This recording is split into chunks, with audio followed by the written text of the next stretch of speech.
I think so. Okay. It seems to be scrolling slowly. Yeah, something's off. Can anybody see and hear us? I can see you. Do I look normal or is it going slow? You look like you. That doesn't answer my question. She's making fun of me. There's Kaiser Kaiju. There's Steve Goldman. Karen Overton. It says, yes, it's slow.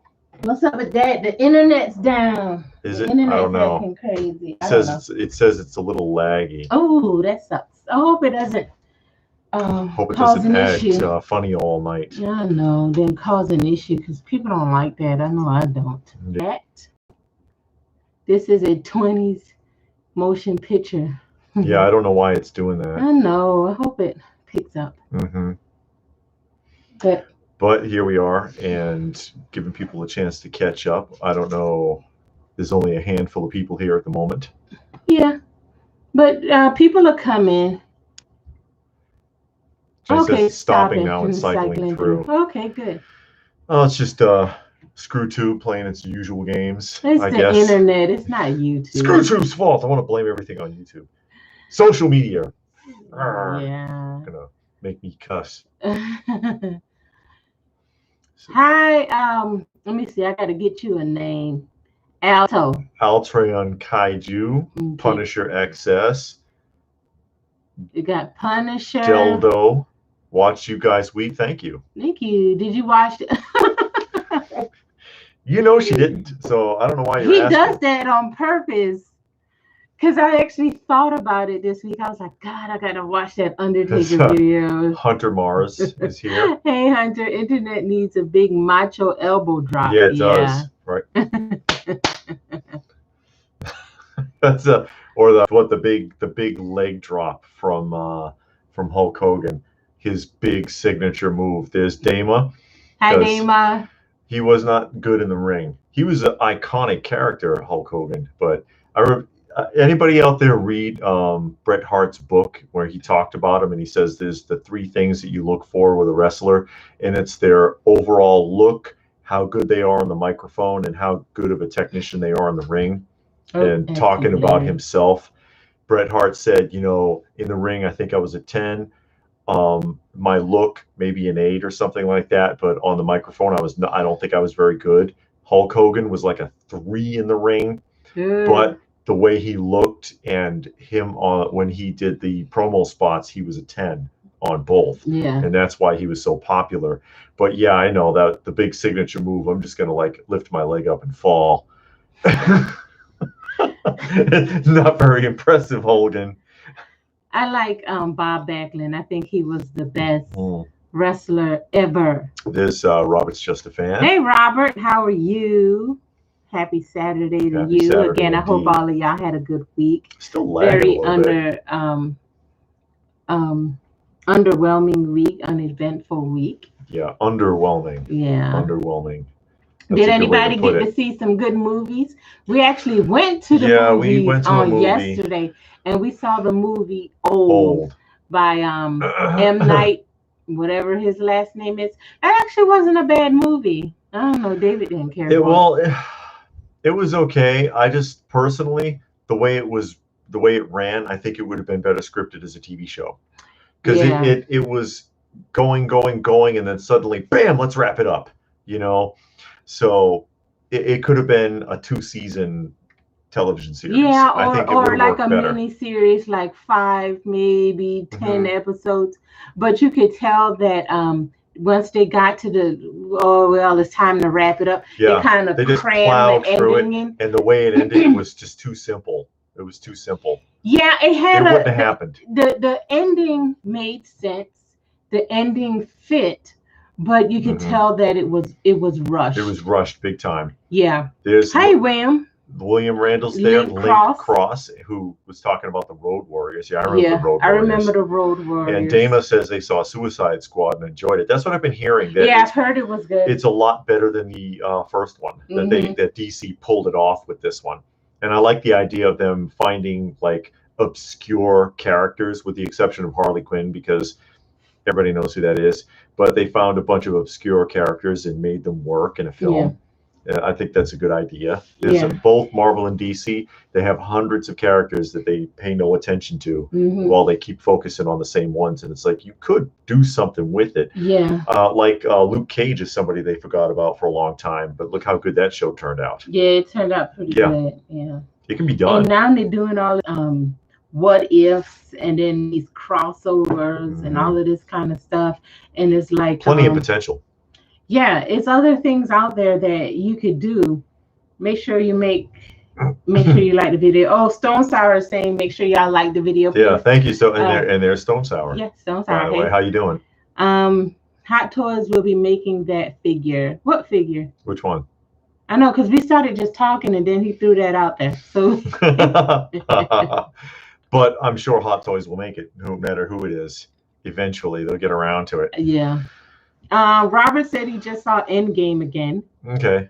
Never gets tired of that one. Yeah, I mean, that's the one we saw it in the theater.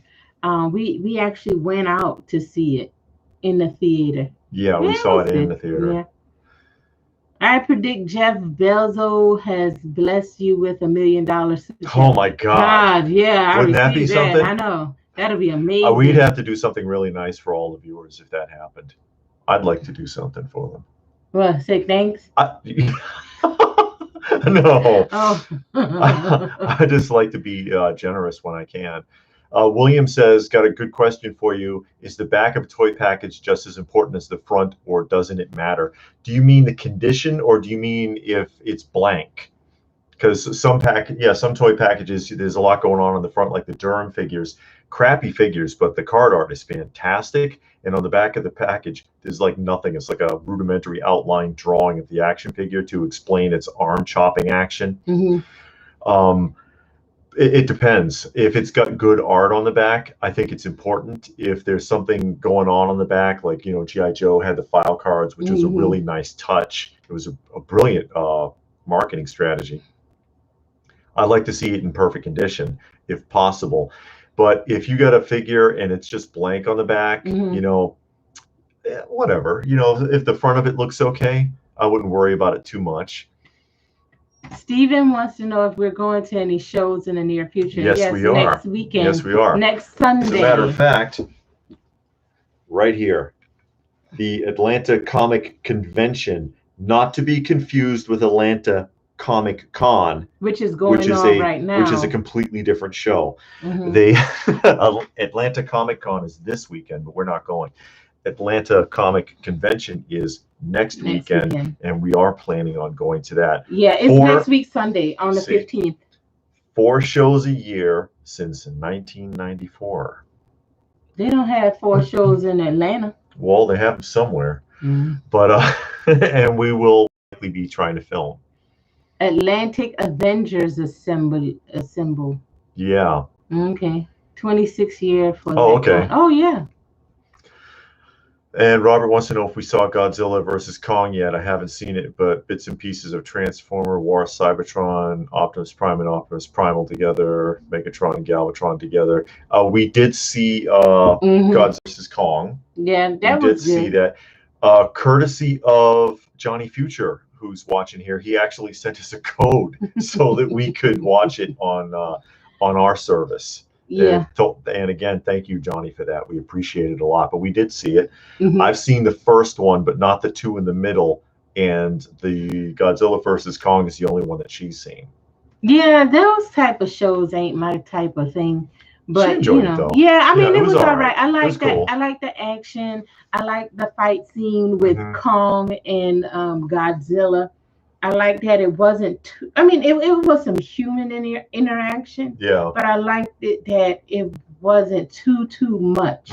And again, and I know I've said this before. Hey, Jughead, there's Jughead Grayson. I wish they would do that with Predator versus Aliens. Yeah, just take the human element out. Just take all of the human element out and put those 2 groups in and make a movie with them getting themselves together to do like an annual challenge where they fight and they go all the way up to like the finals or something like that. I think it'll be interesting. You just seeing the fight scene, and they can do some subtitles at the bottom, or they can do some actor can do some voice work or whatever. Or you don't have to have any. But I think it would work, and it would just take a different look at it. And I see what William explains what he's talking about here. Oh. He says he looks at the advertising at the back as an advertising opportunity, and Hasbro's failed with the Star Wars since Disney took over. Look at any figures before 2011, and you can tell. Yeah, I see what you're talking about now. On the backs of the cards, and it's a shame because, of course, Kenner was the original Star Wars property, and Kenner was the ones that were at the forefront of staging all of the other available figures on the backs of the card so that you could see who else is there. What am I missing? Do I like this one and this one? And yeah, it's a good advertising potential. I do like it when they show you on the back of a card other items that are available, and also if they give you some bio, if they give you some information about the character that you have on the back of the card. Again, like Hasbro G.I. Joe really pulled it off with the way that they did the backs of theirs. Venom Carnage looks like it'll be good. I saw the trailer for that. Yeah, that looks like, I don't know. I saw the Venom. First one. Yeah, the first Venom. Yeah, it was okay. It was, it had some funny parts. They're talking about Dark Crystal had no humans, and we saw Dark Crystal. You did. You saw Dark Crystal. It was a Jim Henson production. I like Dark Crystal. I saw that in the theaters when I was a kid. Hey, Rakeem, yes, we are live. Yes, we are live. You made it. What's in the box behind you? Which box? That Amazon box right there. Oh, it's full of popcorn foam, actually. He thought it was full of great Funko Pops. No, I just didn't. Oh, there you go. Because Robert is waiting, chomping at the bit to see some Funko Pops. Yay! You'll see some in a few weeks. I just didn't get a chance to put that away because I save a lot of the packing material. I got it stored away somewhere for when I send stuff out. What is that? Steve says, Dave has Funko called you wondering why you haven't ordered any pops lately. They do not want to talk to me. Who's calling the cat? Robert, hey, kitty. Did you see a kitty in here? No, but maybe they're hoping they're sleeping. Hopefully they hey, Jesse. They'll wander by.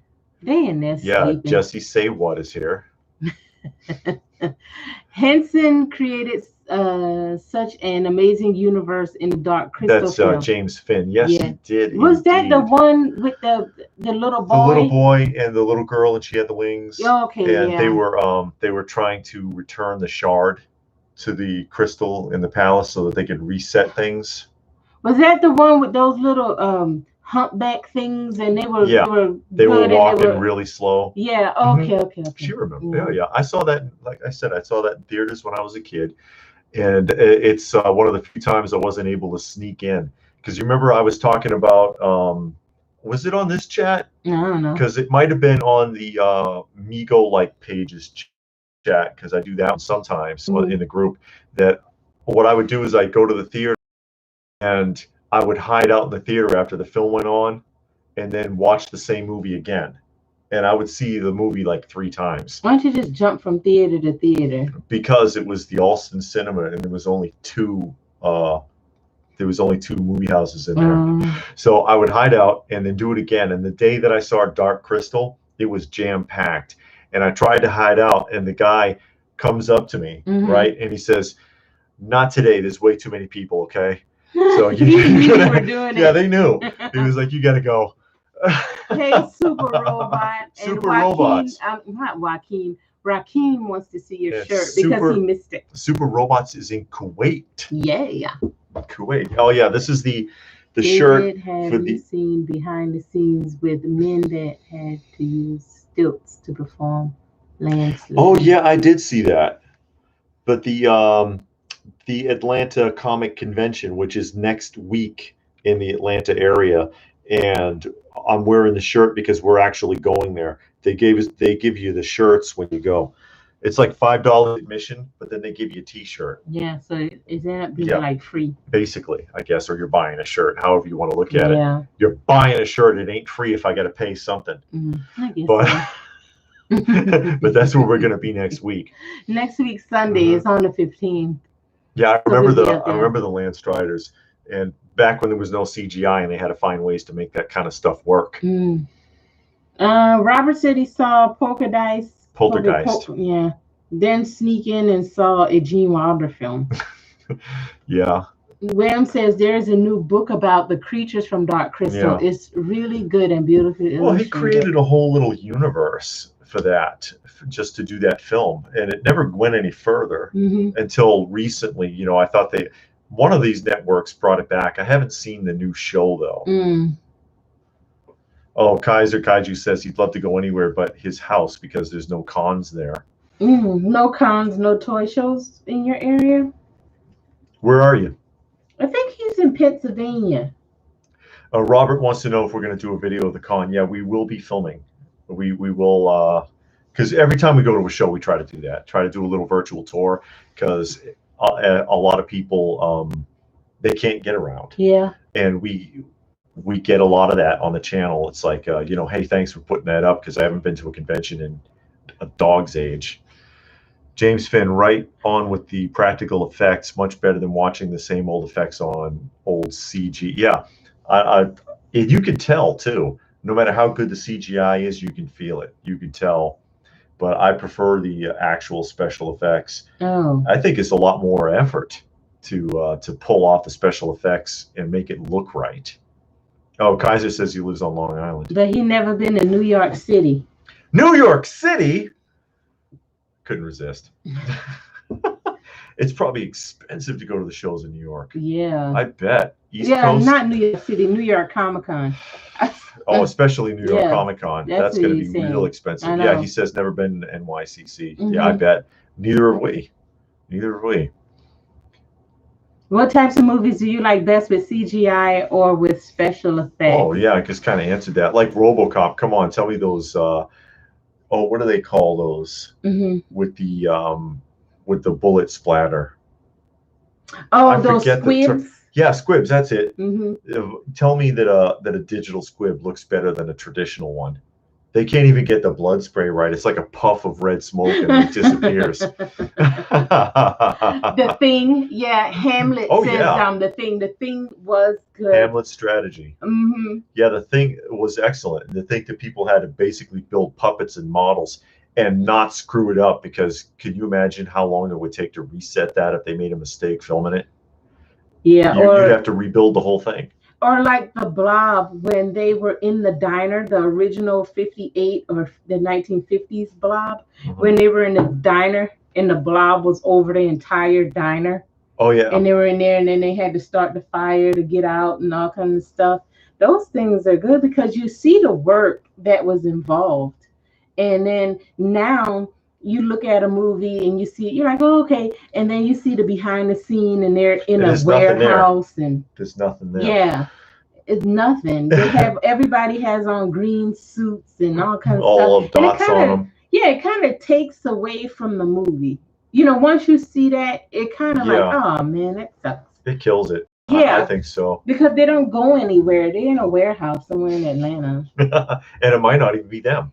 Because if you remember, that was the big deal about the second trilogy from Star Wars, when they were doing the fight scenes with Qui-Gon Jinn and Ben Kenobi.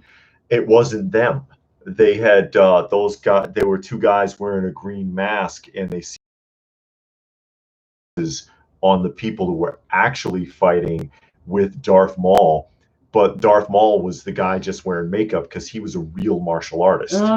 And it's like, you know, and that's why sometimes when they're turning, they're no expression. And some people caught that, and they didn't understand what it was. It was because of the bad CGI. What is this? CGI. Robert's talking about a guy at SDCC, and it was crowded, and he told him to push somebody. That was mean. He started a fight. And get some views.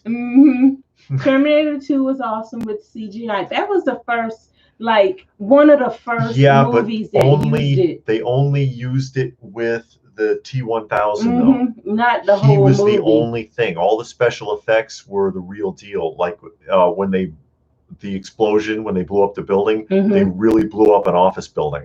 They sectioned off an office building and they really blew it up for that scene. They really blew up the cars in the parking lot. The only thing that was CGI was the T-1000 transforming. Hamlet says stop motion creatures by Ray Harryhausen, Phil Tippett are incredible. Your brain sees it, knows that it's fake, but still accepts it. Even kids nowadays get bored with watching CGI stuff. Yeah, because you can tell that it's off a little bit when you see that kind of stuff, like Ray Harryhausen. But it's so well done, and when you consider how many hours it took to do that and to keep track of the motion, especially when they had multiple characters, like what is it? One of the Sinbad films where he's fighting the skeletons. I think he's fighting like what, 5 of them, and he had to choreograph that. He had to do the whole scene stop motion with all 5 skeletons moving, and imagine where the actor was, write choreography for the actor, and then train him to move at into the certain positions while they film it, so they could overlap it with his skeletons and make it fit. That's incredible. But nowadays they just get a couple of stuntmen, put them in a green suit, and then somebody gets a controller and then puts in a couple of digital characters to make them fight. You know, and I'm not taking anything away from the programmers, because, you know, I can't do it. Yeah. But it's a lot easier than how it used to be done.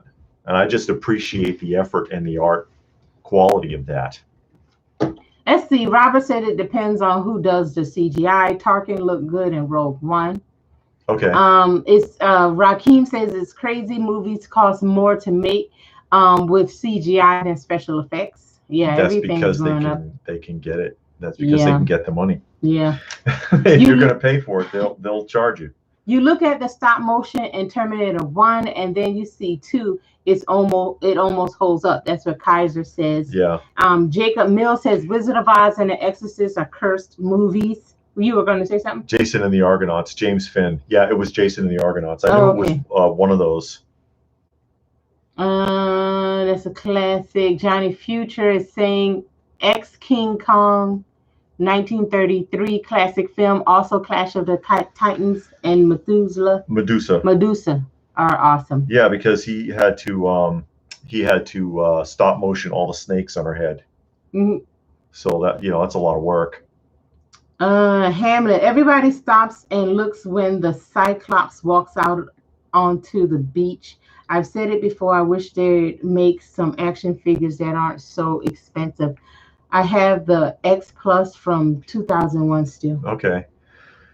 And Jughead says, yeah, but films like Spider-Man could not be made if not for CGI. That's possible. That's true. That's it. You know, there's certain things that they do. With all of the flying around and jumping on things and all of that, it wouldn't look. Man, I wouldn't say it wouldn't look good with special effects, but yeah.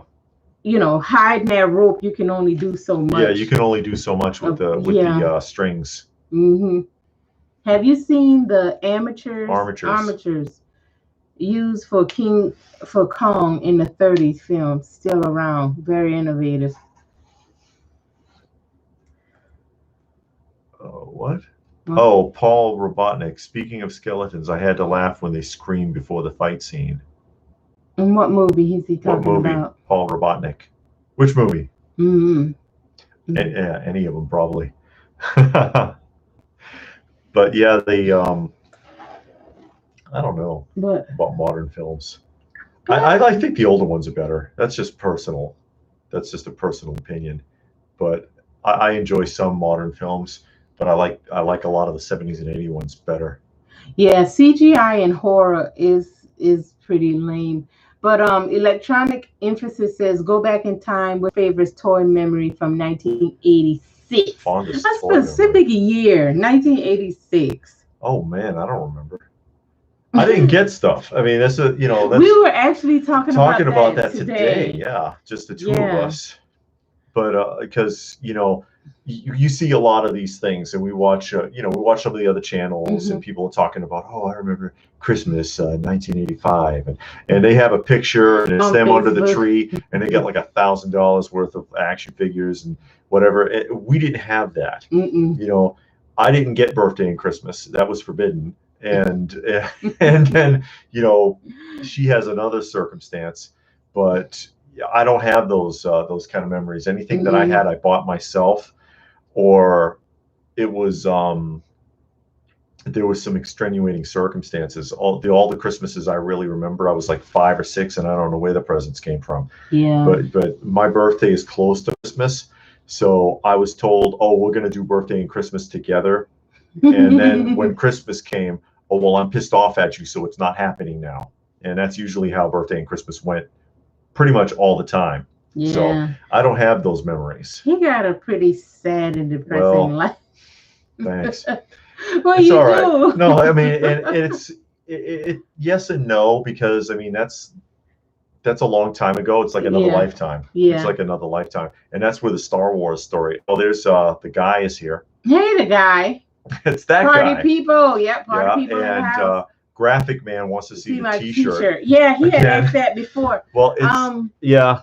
But I know for That's me, the I don't really remember toys. I remember 3 toys growing up. My dad made me a dollhouse, and it was just a house, no dolls, no furniture, just a house. yeah. I remember having a doll, and it was one of those dolls that were like the height of the kid, and then you hold its hand and it walks with you. And I remember getting a Barbie doll from my music teacher one year. I remember a toy box, and I remember it being full, but I don't remember the toys in it. You know, I don't remember playing with the toys, but I remember the toy box. Yeah. And but you know, I don't remember getting a lot of toys for Christmas and stuff like that. I remember radios, bicycle, and clothes. Yeah. We always got a bicycle. We always got clothes. And I remember getting a radio. You know, and that's it. And there's Brandon Kentucky Mud. Hey, Who's joined Brandon. us. But yeah, that's it. And birthdays, I don't ever remember getting anything for my birthday. I remember one birthday, well, no, 2 birthday parties, one as a kid, one at 16. But I didn't have a horrible childhood like David. It's just my parents didn't put Yeah. a lot of emphasis on that stuff because I had brothers and cousins. Nobody got anything. I mean, it wasn't like they didn't care, and you kind of knew it. It was just no emphasis put on Sure. birthdays, So you don't worry about it Christmas, as and much. stuff like that. So it came and went, you know. And that was that. That's how that went. But Hal, thank you, Wow, Stephen Goldman, thank you so much. Thank you. So that's how that went. I remember one picture as a kid during Christmas, me, my brother, and cousin. And Robert's Just a Fan wants to know if we saw the movie Demon Seed. Yeah, I do remember that. It was I a never saw that. computer, and it wanted to be human, right? And this woman pregnant. It's a weird movie, Demon Seed. It might be interesting to see. You know, we like that kind of campy stuff. Hamlet's strategy, it does, but it's so cool it's hard to give a crap. Him flipping a T-Rex on his ass was pretty fantastic and epic for its time. Oh, I guess he's talking about are you talking about which film? I'm confused. Oh, they're I talking lost my amongst place. themselves. Okay. Exotic cars we used to fuss when the landlord Dissed us. No heat. Wonder why Christmas missed us. Birthday. That's a song. And I the fat guy that got killed. The rival with Tupac. Biggie Smalls. Biggie Smalls. Yeah. Mm-hmm. And yeah, Rakim, I do remember the movie FX. Wasn't there 2 of them? I think it had a sequel and a short-lived 1-season television show. Mm. And yeah, birthdays for me, birthday and Christmas for me was terrible. And the only time the best stuff that I got was my own stuff that I got myself, which didn't always work out. We were talking about that too, the Star Wars. Because eventually it's going to come up on my like Star Wars journey. Yeah. Because my mother was always taking babysitting contracts and then not watching the kid and leaving them on me. Hi, Patrick. So Patrick is here. Yeah. Hi, Patrick Peluso. She would take a babysitting contract, leave me with the kid, and go off somewhere. And I'm talking to like I'm 9 and I've got an infant, and that's how it would go. And she'd take the money. And then one of the parents figured it out, local Woolworth. It was on Harvard Avenue in Alston, right? That was closest to us. And picked out some Star Wars figures, and they were fresh Empire Strikes Back figures because the movie was out. And I picked out Han Solo in Hoth gear, a Death Star droid, 2 snow troopers, Lando Calrissian, Darth Vader. You got to have Darth Vader because he's awesome, right? Brought the figures home, got my butt kicked. That's my money because that's my I'm the one that takes the babysitting, even though I was doing it. Got my butt kicked, took the toys away. Then Christmas comes around, gives me a box, and those 6 figures are in it. I got you these because I know you like Star Wars. No, I'm not making this up. Yeah, I got you these because I know you like Star Wars. And I'm like, what do you do? Thanks. You know, I knew I bought them with money that was given to me for something I was doing. Yeah. Paul wants to know, do we like watching she's black trying and white? She's trying to redirect me. Yeah. Do we like watching black and white horror films? If so, which one? Monster films.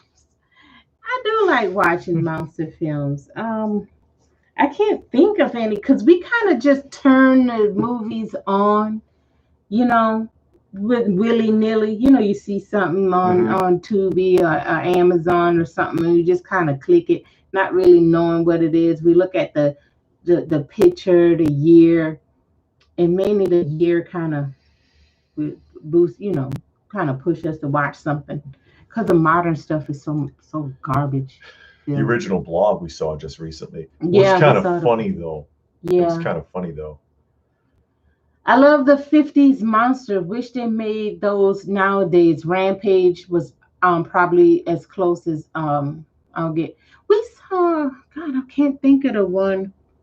It wasn't the Blob. It was some kind of alien being that came, and the people they were on a bus, and the bus was broken down, and then they had to fight the aliens. I can't think of the name because, like I said, we just kind of watch anything that's on with no rhyme or reason. Sometimes we'll see something and save it or actually look for something. But most of the time, whatever's like available on whatever streaming device we have or app is what we watch.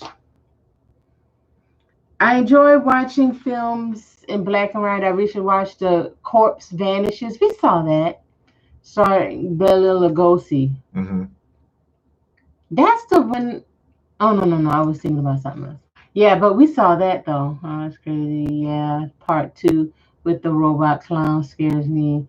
I'm making up for my youth by buying all the comic books and action figures that I want now. I don't blame you. And I think that's what most of us are doing in this age bracket. You know. Kaiser wants to know if your mom was abused. We're gonna skip that question.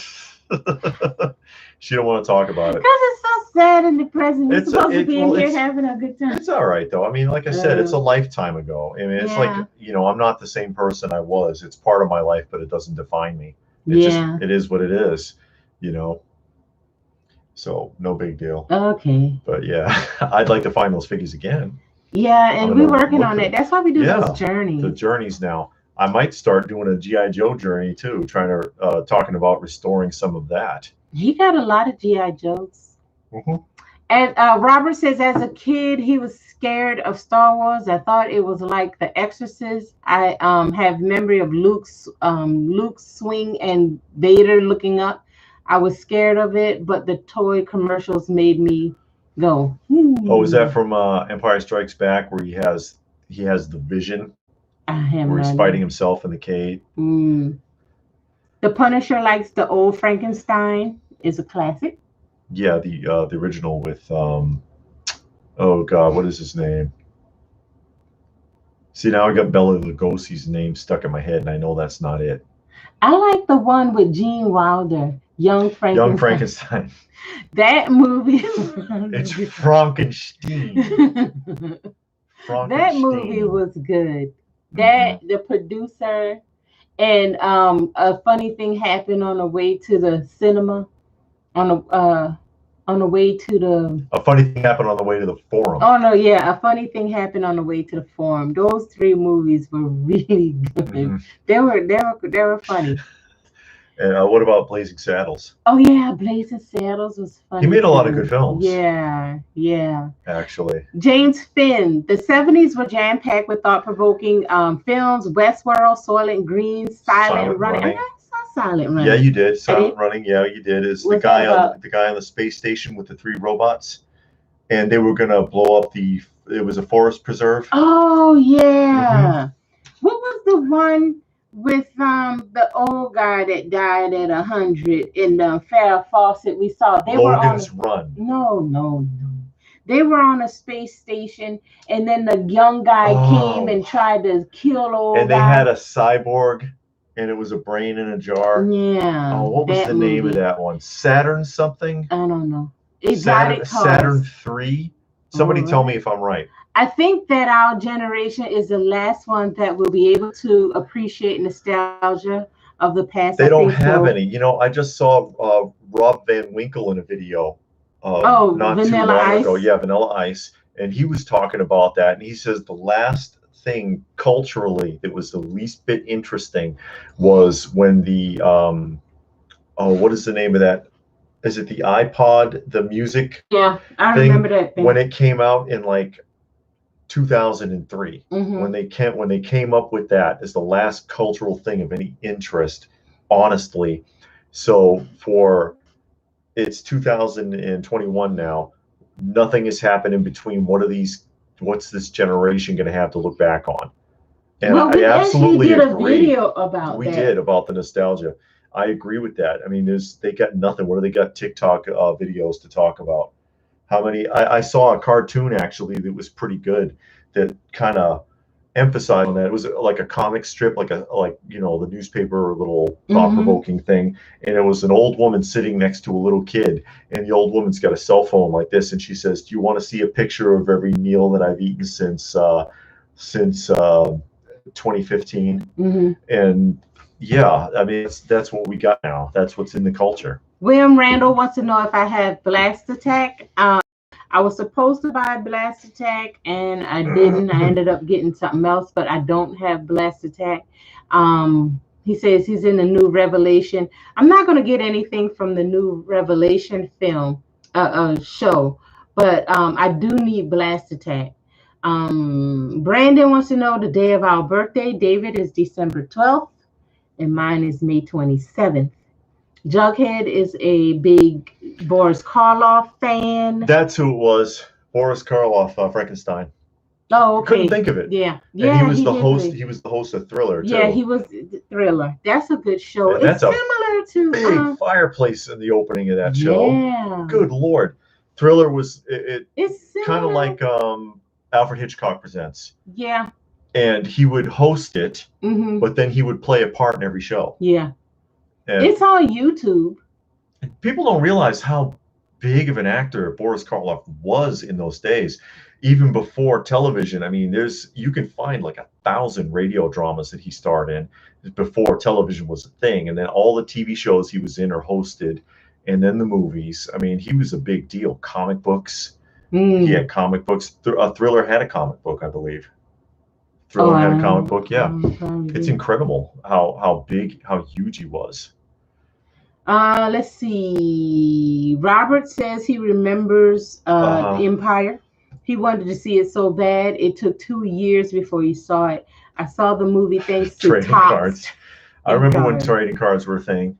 It doesn't mean as much now. I mean, people scramble over them, but I don't think it's the same. I think that's just cash grabs.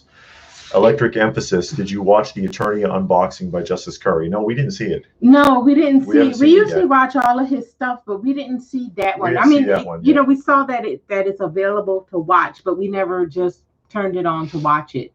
Don't know why. We just didn't watch it. Robert, when I heard Vader Luke father, I was like, no, he's lying. Well, the big clue was that Vader means father in like Norwegian or something. Oh. And James Finn and Robert confirmed it. I was right. It is Saturn 3. Yeah, Kirk Douglas. I try. Farrah Fawcett. Yeah, I try. Yeah. That was a good movie. Yeah, it was fun. I didn't and like simple. how he had to kill himself at the end.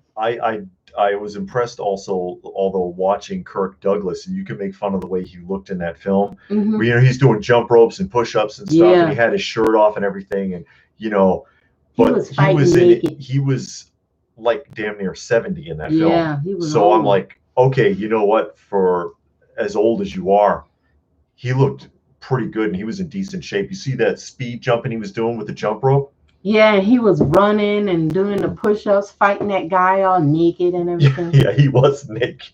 The Oh guy, I God. saw the movie Magic as a kid. That was a strange movie. Anthony Hopkins, Magic. I never heard of that movie. Or we Magic. saw it and we don't recognize the name. Got Anthony Hopkins in it. I like Anthony Hopkins. Yeah. If I like a person, I usually try to find all their movies and watch it. Oh, and that's Jughead gave Jughead. $5. Thank Yay! you, Jughead. We appreciate that. We appreciate that a lot, actually. Magic, pre-Chuck, There's me and David. Ben Kennedy. Oh, Donald says you and him share the same birthday. No, it's mine. It was mine first. The month and the day. Oh, good. It's mine first. I found it. Okay. Steve got 2 Tom and Jerry questions for you guys. What is the dog's name? Wasn't it Spike? Spike, right? I think. And what is the mouse name? The green mouse. Yeah, the little fat one in the diaper. I don't know that. I don't remember his name, but actually. I think the dog name was Spike. Right? I'm almost sure. And then he had Junior.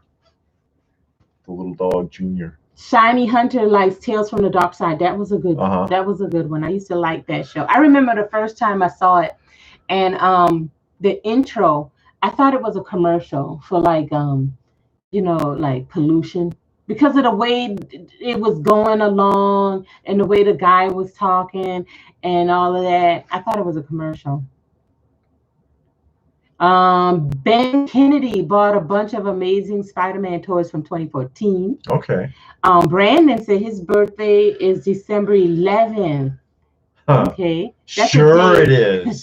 The day after David's birthday. My brother's December 7th. Johnny Future, Boris Karloff had his own comic book. Oh, comics. Okay. Yeah, I know there was Thriller. I don't know. I'm pretty sure he probably had some others, because that was a thing back then too. Mm-hmm. Like even Jerry Lewis had a comic book. Mm. It ran for 14 years. The Jerry Lewis comic book. Oh, did it? Yeah, 14 years. He was huge too. People forgot about him. Ben Kennedy, did you guys like Andrew Garfield as Spider-Man? I don't know him because I don't watch. Yeah, I have not seen the newest one, if that's who you're talking about. I saw the original one with Tobey Maguire, and I saw the second one, like one film, which I don't remember that well, to be honest. With the boy? The new boy? No, because there's been 3. Oh. I've seen the one with the new boy. The new boy, I haven't seen any of his independent Spider-Man films. I only saw him in Avengers. I saw the one where they went to London or somewhere. They went to Europe somewhere. James Finn, Thriller has some great episodes. Are you two still watching Dark Shadows? Oh, yeah. We're going to be watching that for a while, because it's got like 26 seasons. I know. I try not to speed watch it. I try to stay with 4 episodes a day. We don't watch it on the weekends, and that is hard. And right now, Julia just came in. She revealed to Barnabas that she knows who he is. Lying, talking about, I can heal you and cure you and all this garbage right here. So that's where we are. And Victoria found the house. I think Barnabas knows about that house because he kind of knows a lot about the house. He probably arranged the whole thing so that she could end up there to get her away from Collinwood. Get her away from Collinwood. And I like the interaction between Burke and Barnabas. How they little banter, they little fighting, the little nice fighting that they do. You know, I like that. I think that's funny. What are your favorite Spider-Man actors? I don't have one because I'm not, a fan. But I did see the Tobey Maguire one. I think I saw 2 of that. And then I saw the new boy. And, he's nice and kind of funny. But I'm not a fan of Spider-Man, so I could care less. Danny Seagren. Who's that? My favorite Spider-Man actor. Okay, we Danny got way Seagrin. behind here. Oh yeah, But we did. There's a lot of people making. We're trying to keep up, I guys. know, but we're gonna have to. Who knows who Danny Seagrin is? Nobody knows who that is but you. Come on. Robert, just a fan. Trilogy of Terror. Yes.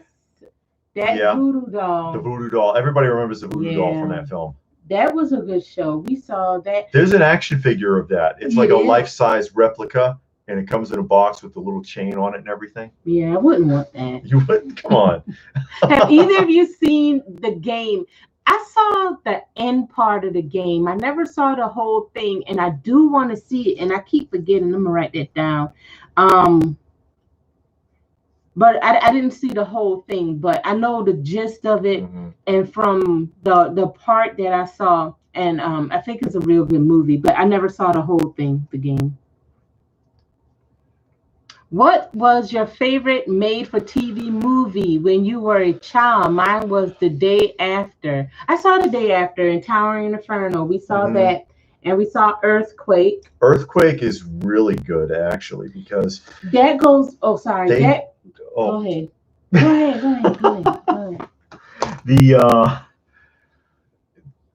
And I think I talked about this before. It's because this is back when, of course, they had to do real special effects. So they had to build an entire town, life size, and demolish it. And the earthquake scene is like 10, 15 minutes long. It just did not stop. And I'm like, wow, they just keep going with this. This is incredible. Yeah, that was because we were talking earlier about special effects, and that movie had a lot of special effects because they had to destroy the buildings. And what was the one? And they redid it. Somebody, I can't remember the damn movie. Steve wants to know where the cats are. They're napping. Salem's Lot. I saw Salem's Lot. Salem's Lot was good. It's a good miniseries. Yeah. And the It miniseries was good. Yeah, the It miniseries, Shogun, I liked a lot growing up. The Shogun miniseries, which you never see that one now, but it was interesting. half in Japan too, and they had to translate it. Japanese rather. It was filmed in Japan, but it was half the people there. Since it was in Japan, they let them speak the actual language, and then somebody would explain what they were saying. Brandon says that he's going to send the mystery box once he gets paid, and it's going to have a Mr. T comic, and that he hopes we enjoy the rest. Kaiser wants to know, have we watched the Invincible cartoon? No, but I've seen it, and we actually talked about watching it, and then I was like, I don't know, because it seemed like it's some teenagers in there, and I don't like it when kids is in the movie, and then they acting all snide and snooty and all of that. So we just never watched it. Oh, there's Kenny Potter. How long have we been on? We've been on for about 48 minutes.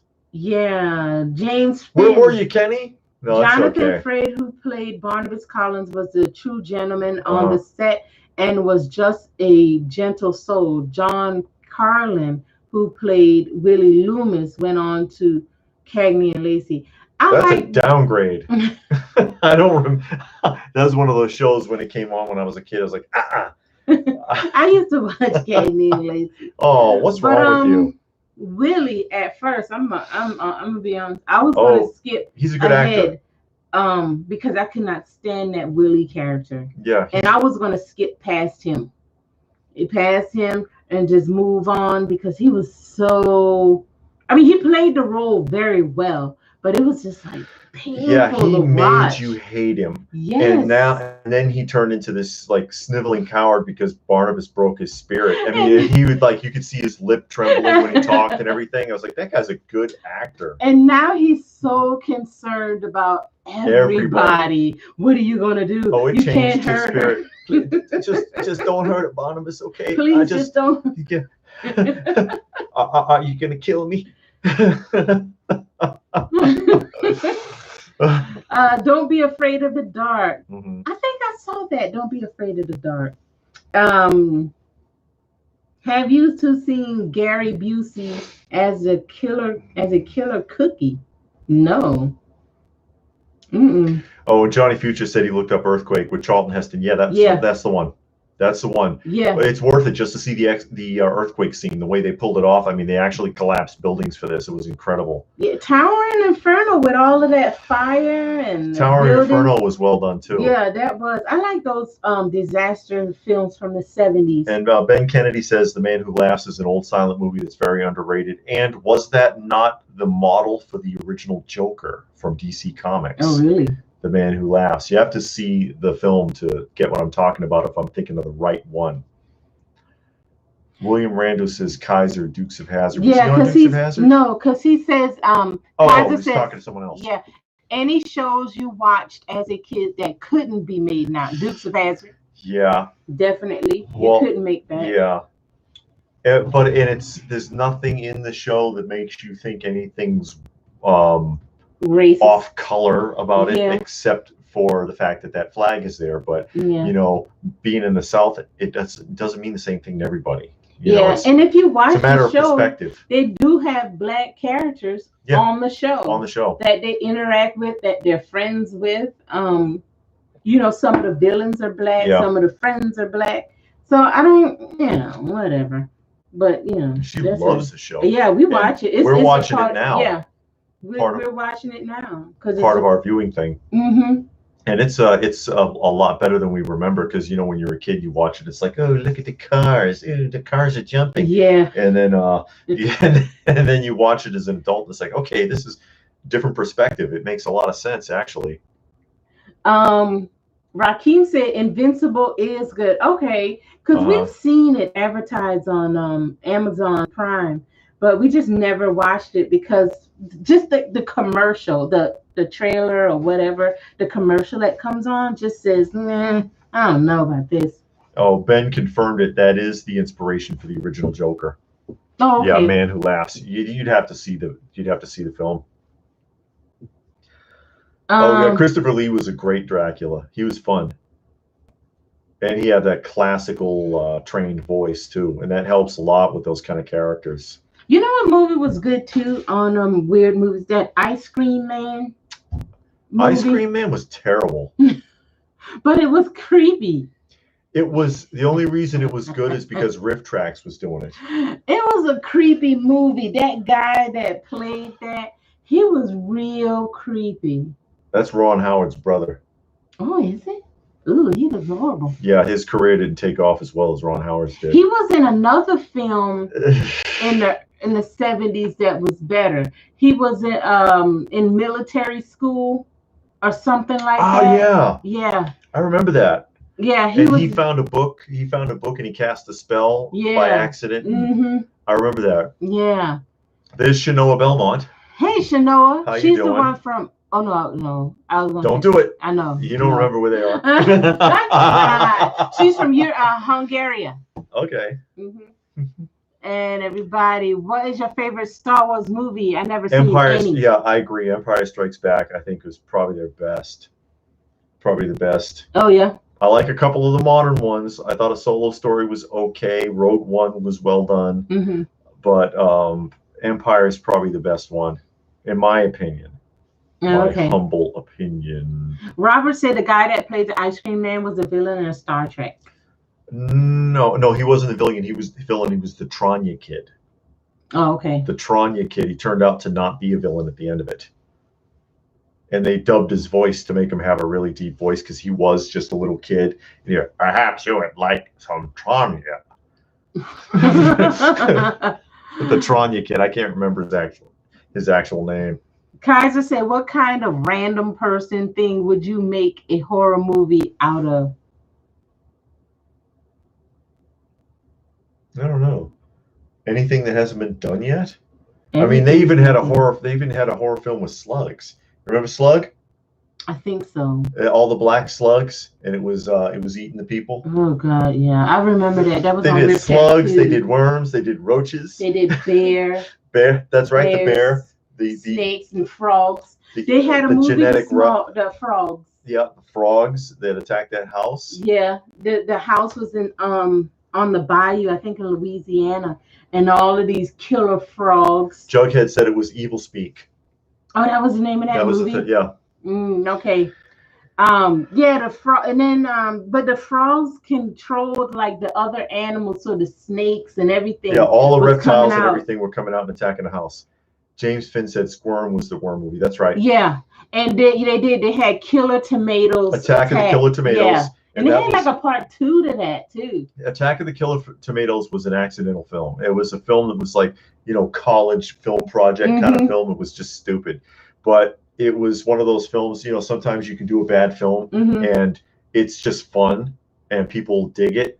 And it exploded because it had a sequel. It had a Saturday morning cartoon. It had action figures. I mean, it went somewhere for a little while. And the bees. The killer bees and wasps. Yeah. I mean, I don't know. And there's M. Morales sending love from Orlando. I used to live in Orlando, Florida. I went to school. I don't know if we could come up with something that hasn't already been done. Yeah, because they even did shopping carts, where the shopping carts was attacking the people. Which one was that? I can't remember the name, but you go to the grocery store and the shopping carts were attacking people. Just like they had trucks. You remember they had trucks and the trucks was attacking people. Worse than Squirm, because Robert's commenting on that. I can't believe they did a movie on killer worms. Is Slug. Look up Slugs. That movie is creepy. Favorite King Kong movie. I only ever saw one. I like the 70s one. I only saw, and that was the one we just saw. Where he was on the Twin Towers. Oh, yeah. Oh, I don't know how well I remember it because I haven't seen it since I was a kid. I like just for the campiness of it, I like the one where he was fighting Godzilla, the 70s version. Can openers. Killer can openers. Killer can openers. I think they've done where appliances come after people, and they stole that from Rod Serling. Remember that one episode where the guy, all of the appliances in the house were killing him? His electric razor was slithering down the stairs. Didn't Stephen King do a movie with the appliances attacking people? Oh, I don't know. Seemed like we did see something like that. I don't remember. James says Slugs freaks me out. That movie, especially when they were in the bar and all of the slugs was on the floor, that was creepy. That part. And the slugs were real because there is such a thing as black slugs. So they just got a bunch of them for the film. Oh, Johnny Future, killer cart. Yeah, with the shopping carts were killing people. Stupid. There's nothing left, guys. I'm telling you. Maximum Overdrive. Yeah, that was the trucks. It was a Stephen King film. It was a brilliant title, crappy movie, but it's fun to watch. I think they want us to fuel them up. Then they got in line to get in line to get gas. What's your favorite Simpsons character? Oh, jeez. I like Milhouse. Milhouse was funny. Really? What's wrong with you? And the neighbor. What was his name? The church guy. Oh man. God, what was and Mr. Burns. Ned Flanders. I like Mr. Burns. Mr. Burns was Mr. funny. Burns is hilarious, and the other guy that used to his servant, his handler. Oh yeah, what was his name? I can't remember, but I just whenever I think of Mr. Burns, I think of the one scene where they're coming to ask him for charity, and then he says he's like, "Can't you just look into your heart?" And the guy Smithers is behind him like this, and then he says, "Look into my heart, of course. Release the hounds," and then the dogs chase them out of the mansion. Hold on. Distorted reality. Oh, distortion of reality. Your wife reminds me of the actress. I don't know that name. Ellis. I never heard of that person. Ellis. I don't know who that is. I have to look that up. Yeah, we got to look that up. She better be pretty too. Christy Swanson did a really good movie. Forgot the name. Had a BF who made him eat a fish. Ended up paralyzing him. I don't remember that one. Kong was an ex agent. Acts against Michigan was so good. Okay. She is. Oh yeah, she is pretty. That's what the guy said. Oh. Oh, okay.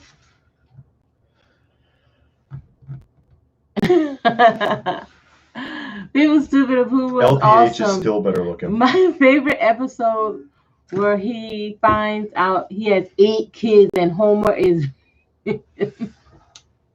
Oh yes, Apu. Apu, yeah. They got rid of him because it's not even worth it. They got rid of him for the wrong reasons, and then they made that guy crawl for it. They made that voice actor, apologize over and over and over, and still got rid of him. And that's just evil. And that's the society we live in. You're acting. It's like that's the ability to portray other types of character, male, female, adult, children, you know, different races or whatever. And there are black actors who do voiceovers for white characters or Asian characters, and so what? You know, it doesn't. I don't think it matters. And society makes you care now, or wants you to pretend like you care. They did that guy wrong, and now he can't get work. Yeah. Attack of the Killer action figures. Johnny's saying that should be one. Or the Amazon packages. New Outer Limits. The toy soldiers that killed the guy. That is true. The guy had toy soldiers, and they came to life. Yeah, and he was trying to he had his rifle. He put on his old military uniform and got his rifle out, his M1, and he's shooting at him. Helicopters flying around. And they also had one, I think it was a New Outer Limits, where the ants the guy had an ant farm. Oh no, the ants were from Mars though. Oh, okay. That's what it was. They were Martian ants. They make everything. They try. Next is going to be carpet, and the carpet is going to kill people. Oh, carpet? Carpet's killing you anyway because it's got like toxic chemicals in it. Firemen hate carpets. Yeah. They do actually. They have a training film at the fire department about carpets because if the heat level reaches a certain point, the carpet will spontaneously combust. It'll just boom, and then the whole room's on fire. Zanti Misfits.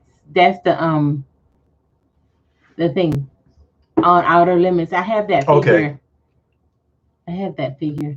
There's an old movie called Dolls, which was kind of like that. It was pretty good. Oh, William says he's having trouble with his connection. Oh no! Bye, Wim. Thanks for stopping by. Yeah, or you can catch us after. Yeah. Because YouTube saves these.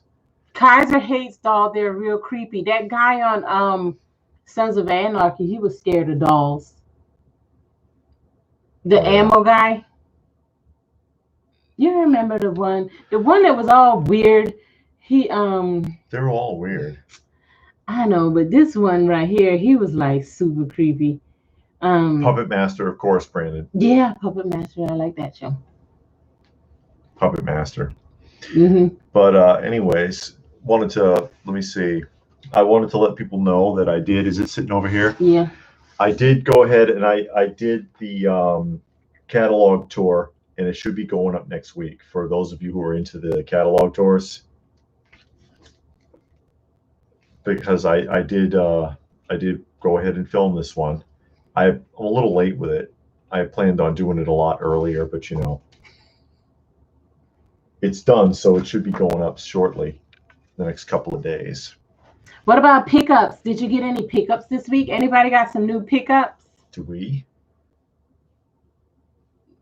No. Did we have anything? Did we get pickups? I don't think so. We bought some records. Yeah, we did get some records. We got a couple of records. What did we get? We got Creedence Clearwater, the Eagles. Yeah. Which one? It wasn't Hotel California. It was another one. And we got another one. For our record player. And David found a bunch at Goodwill. We actually found a bunch at Goodwill and John Denver's greatest hits. Denver. Don't laugh. Johnny likes the catalog tours. Somebody has to. Yeah, Tig from Sons of Anarchy. You're right. Okay. Yep. Oh, Graphic Man says he really likes the catalog tours too. Can't wait. I know that they don't get like a crap ton of views, but I know there's some people that really like that. Robert said he was watching some old G.I. Joe PSAs. He wished Cobra had some. Yeah, or why couldn't they have done like when they at the end of Masters of the Universe, it's always the good guys that are doing something. Why can't they have one of the villains doing a PSA at the end talking about today's lesson or whatever? Yeah, like Mumra. Oh no, I said Masters of the Universe. They didn't really do that oh, they had a little discussion. They had a at discussion at the end of the Thundercats. Yeah, That was a little Skeletor or different. Trapjaw, somebody could have gave a little PSA. Hey, Bill. Bill Miller. Hey, everybody. Kaja want to know the song you hated as a teenager. I got a lot of songs I hate now. Yeah.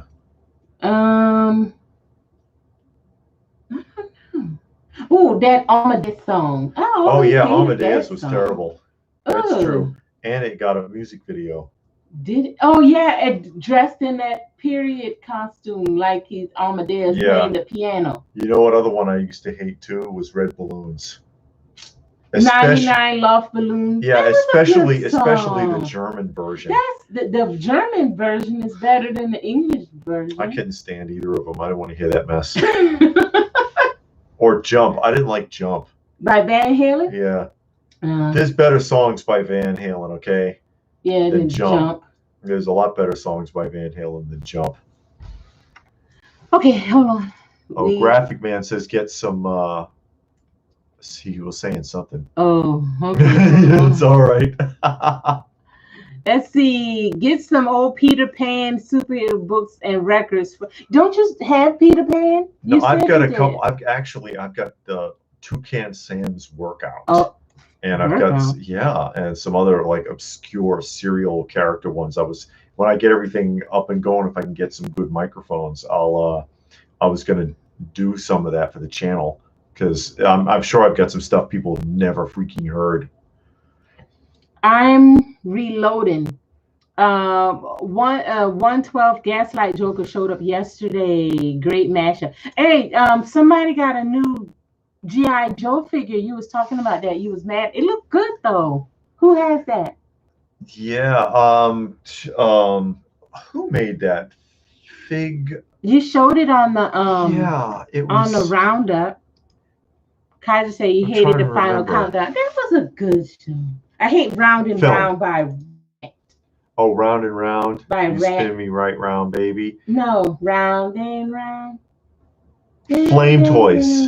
Yeah. Flame Toys is also now making G.I. Joe figures.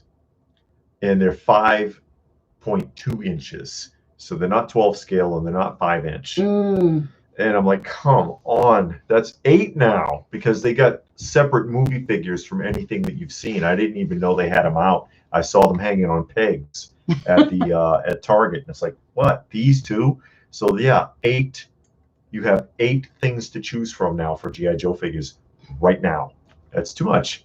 Richard says he hates I'm Too Sexy. Oh. By Right Said Fred, or whatever his name was. Well, I don't know, because I'm too sexy for this shirt. Anyway. I'm so sexy it hurts. Okay? Jughead, I got 2 lunch boxes, Batman. Next Battle Beyond the Star Wars movie figure. Okay.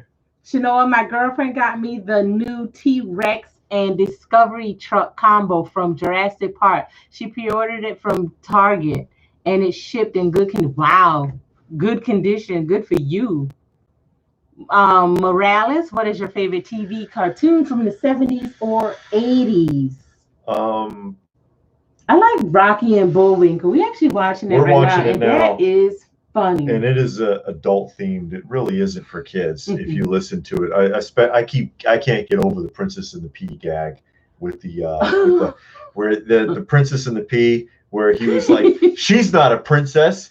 She's not a princess. Oh, my mistake. Get that cheap hussy out of here. And I'm like, wait a minute. And George of the Jungle. George of the Jungle was really funny. That's funny too. I like those two. But right now we're on Rocky and Bullwinkle.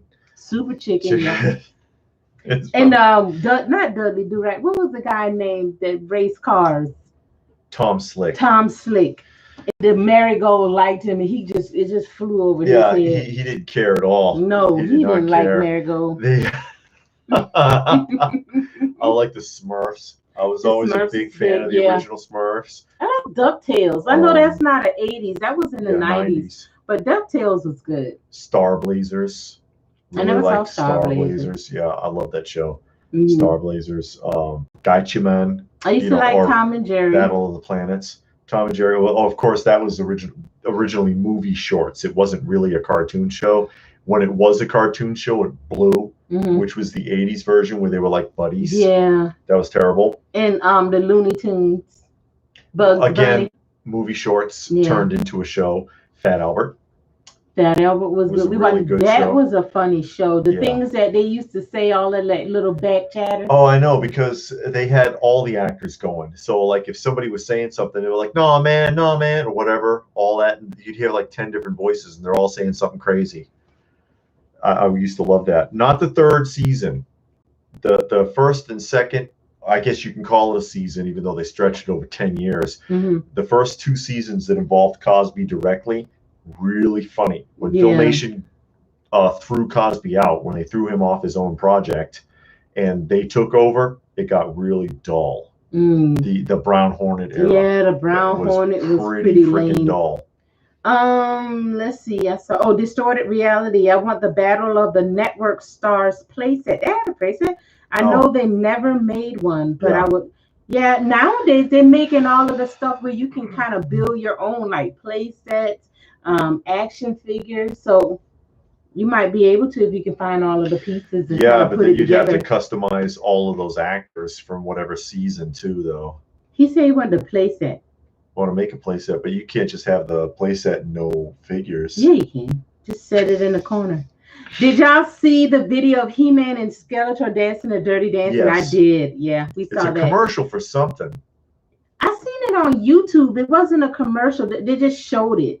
You know, I didn't know it was a commercial. I just saw it on YouTube.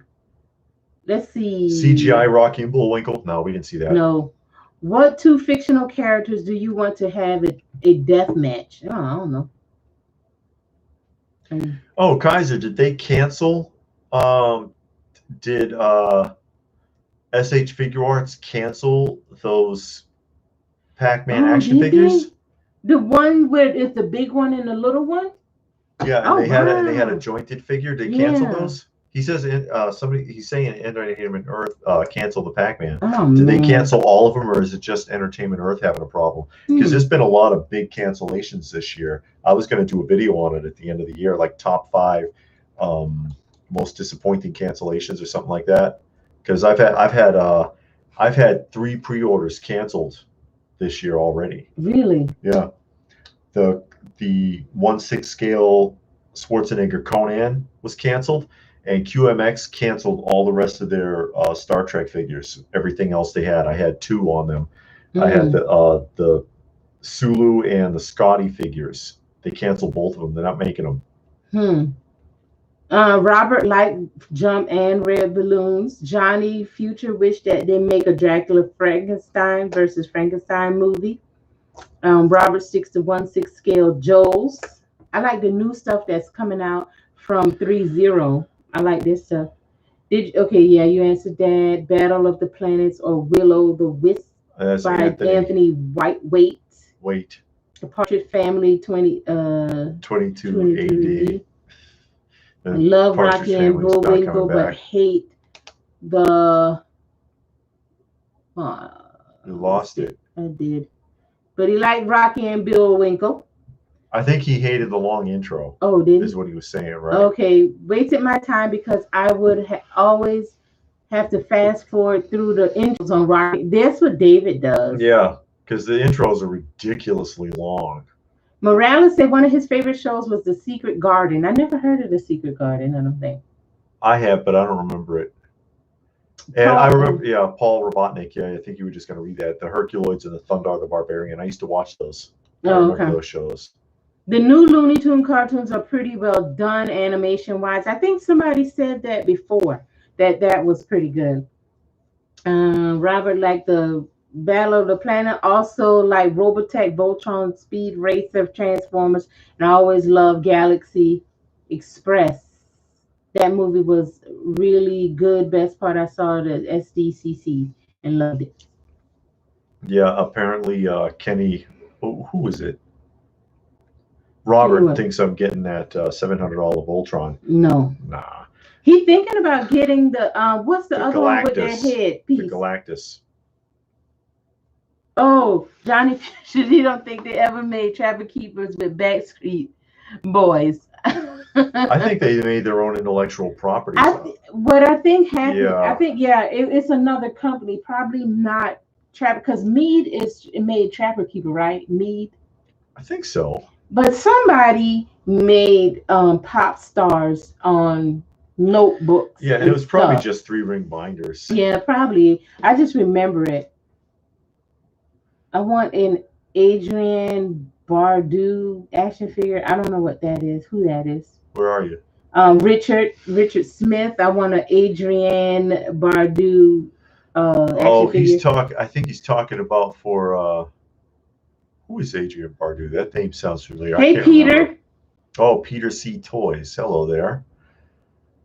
I ordered it when I had the money, but now I'm strapped for money, so they declined it. Obviously, I wish they charged immediately. Harvey Birdman, attorney at law. That sounds familiar. Yeah, it's the Cartoon Network remake of Birdman. Oh, okay. Because Birdman was originally just Birdman, and he would scream "Birdman," and he had his bird, and then and they made him an attorney, for adults. Do you remember the episode where it was the where he was being an attorney for the Jetsons? Mm-mm. That was funny. They were upset because they had to walk to his desk. Because in the Jetsons, they were always on a conveyor belt everywhere. Distortion wants Woolworths back. You already have it. It's called Family Dollar. It's the Kenny same wants thing. them to cancel Target, and Johnny wants them to cancel Facebook. You need to cancel all social media. I wish all of that would go away. I mean, I understand that. I don't know that in some ways it brings people together. It makes things easier as far as buying and selling. Yeah. But when you get to the point where you use it as a means of destroying, manipulation and destroying people. Yeah. That's when it goes too far, because now you got people, their whole life and career is ruined because of something somebody say or do on social media. Yeah, so they'll find something you said 15 years ago. Yeah. And your mind probably changed. Yeah, you could have, or you didn't mean it that way, or it was misunderstood, or something like that. Yeah. But people use it to try to stay connected, and if that's all it was, it'd be fine. Oh, okay. Buckhead said that person is from Swamp Thing in the Fog movies. I saw the Fog. We saw that. That's the one with Jamie Lee Curtis. We saw both because they redid it. Yeah. And that big fog came in, kind of like what they did with the Space Ghost, turning him into a. I like that. Yeah. Yeah. Space Ghost Coast to Coast. I'm thinking about collecting those figures because it's only like 3 or 4 figures. But I used to watch Space Ghost Coast to Coast. Morales says they like the crossovers on Scooby-Doo, like Scooby-Doo meets Josie and the Pussycats, and they had Sonny and Cher, and they did the Harlem Globetrotters and all sorts of stuff like that. Batman. Adrian Bardou, very beautiful woman in the 70s, married John Carpenter, plus did Catwoman voice in the animated version. Okay.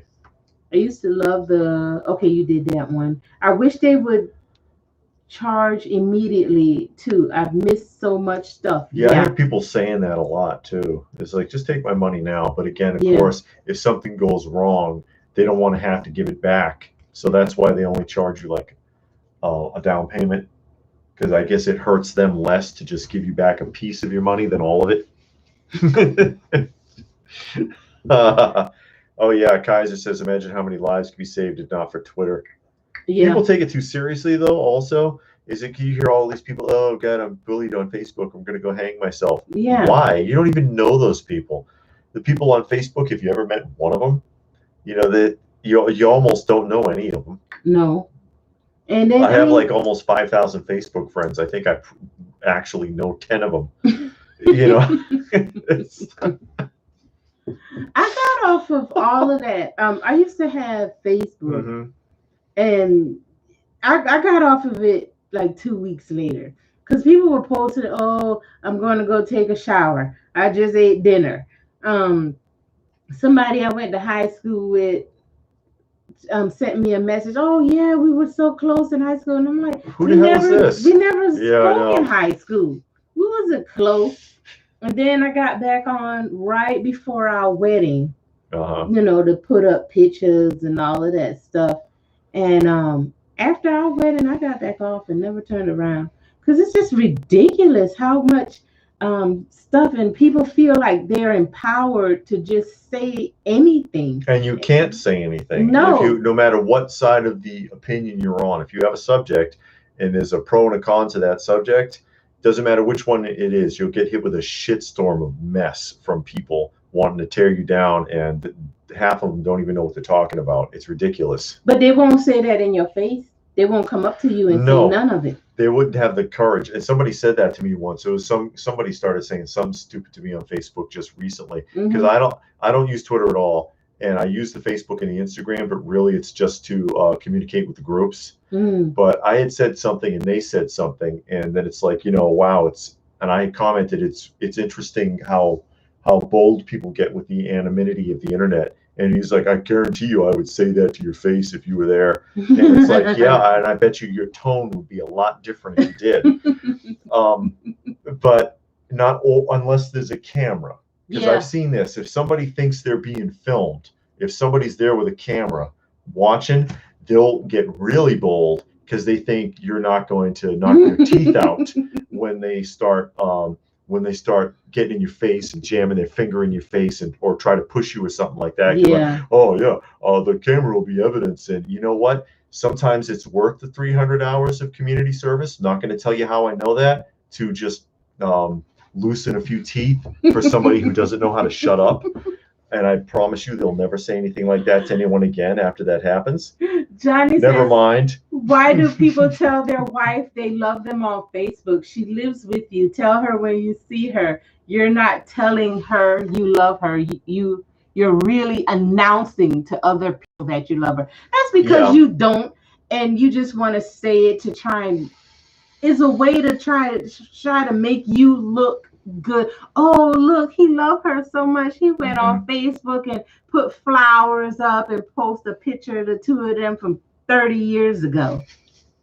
Bunch of garbage. Robert doesn't waste his time. He's only on YouTube. The only social media I have is YouTube. Yeah, and like I said, I got it does help me to keep connected with some of the groups and stuff like that, but I try not to pay attention. That's why, like on the channel, on the Open by Chance, we're trying to just kill the politics and social stuff because there's more than enough of it. Yeah.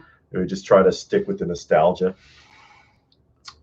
Distorted Reality wants to know if anybody remembers service merchandise. I remember service merchandise. Oh, the catalog was a big deal, and they used to bring it up all the time in game shows. Yeah, and it was a big deal. I remember Circuit City. You remember that? They used to sell. I do remember. They used to sell electronics. It was similar to Best Buy. I remember those stores. They're all gone now. Yeah, I hated that you can't go into a store and ask a question and people know stuff. Yeah, it's rare now. Yeah, they never know nothing when you go in the store. They always look at you like you're crazy. Thought I heard a meow. Probably somebody might get to see a cat here in a second. But yeah, I really remember the service merchandise. So the Sears catalog used to be a big deal. I did a showcase of a Sears Christmas catalog last year in December for the channel that people enjoyed. People enjoyed seeing that a lot. Brings back a lot of memories for some people. Yeah, I remember when they used to come and we used to sit and write our Christmas list and go through that book. Seemed like 100 times, just going through the Christmas book. And I don't think we ever believed we would get anything. Me either. The Radio Shack one, the Radio Shack catalog I used to flip through. Yeah. What is it? Robert says he misses Woolworths having the diner. Yeah, I remember Woolworths, and Woolworths was a big deal. And not all of them, but some of them had a restaurant, had a diner. So did Kmart. Kmart had a diner. Zales had a diner, but that's gone away.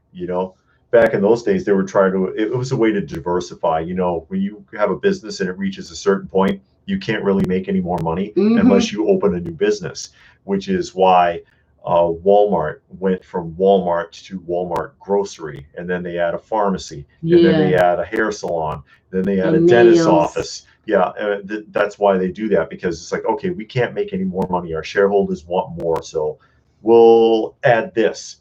And sometimes now they got the healthcare center. Sometimes it works and sometimes it doesn't, because they've tried everything you can think of. They were even making coffins at one point.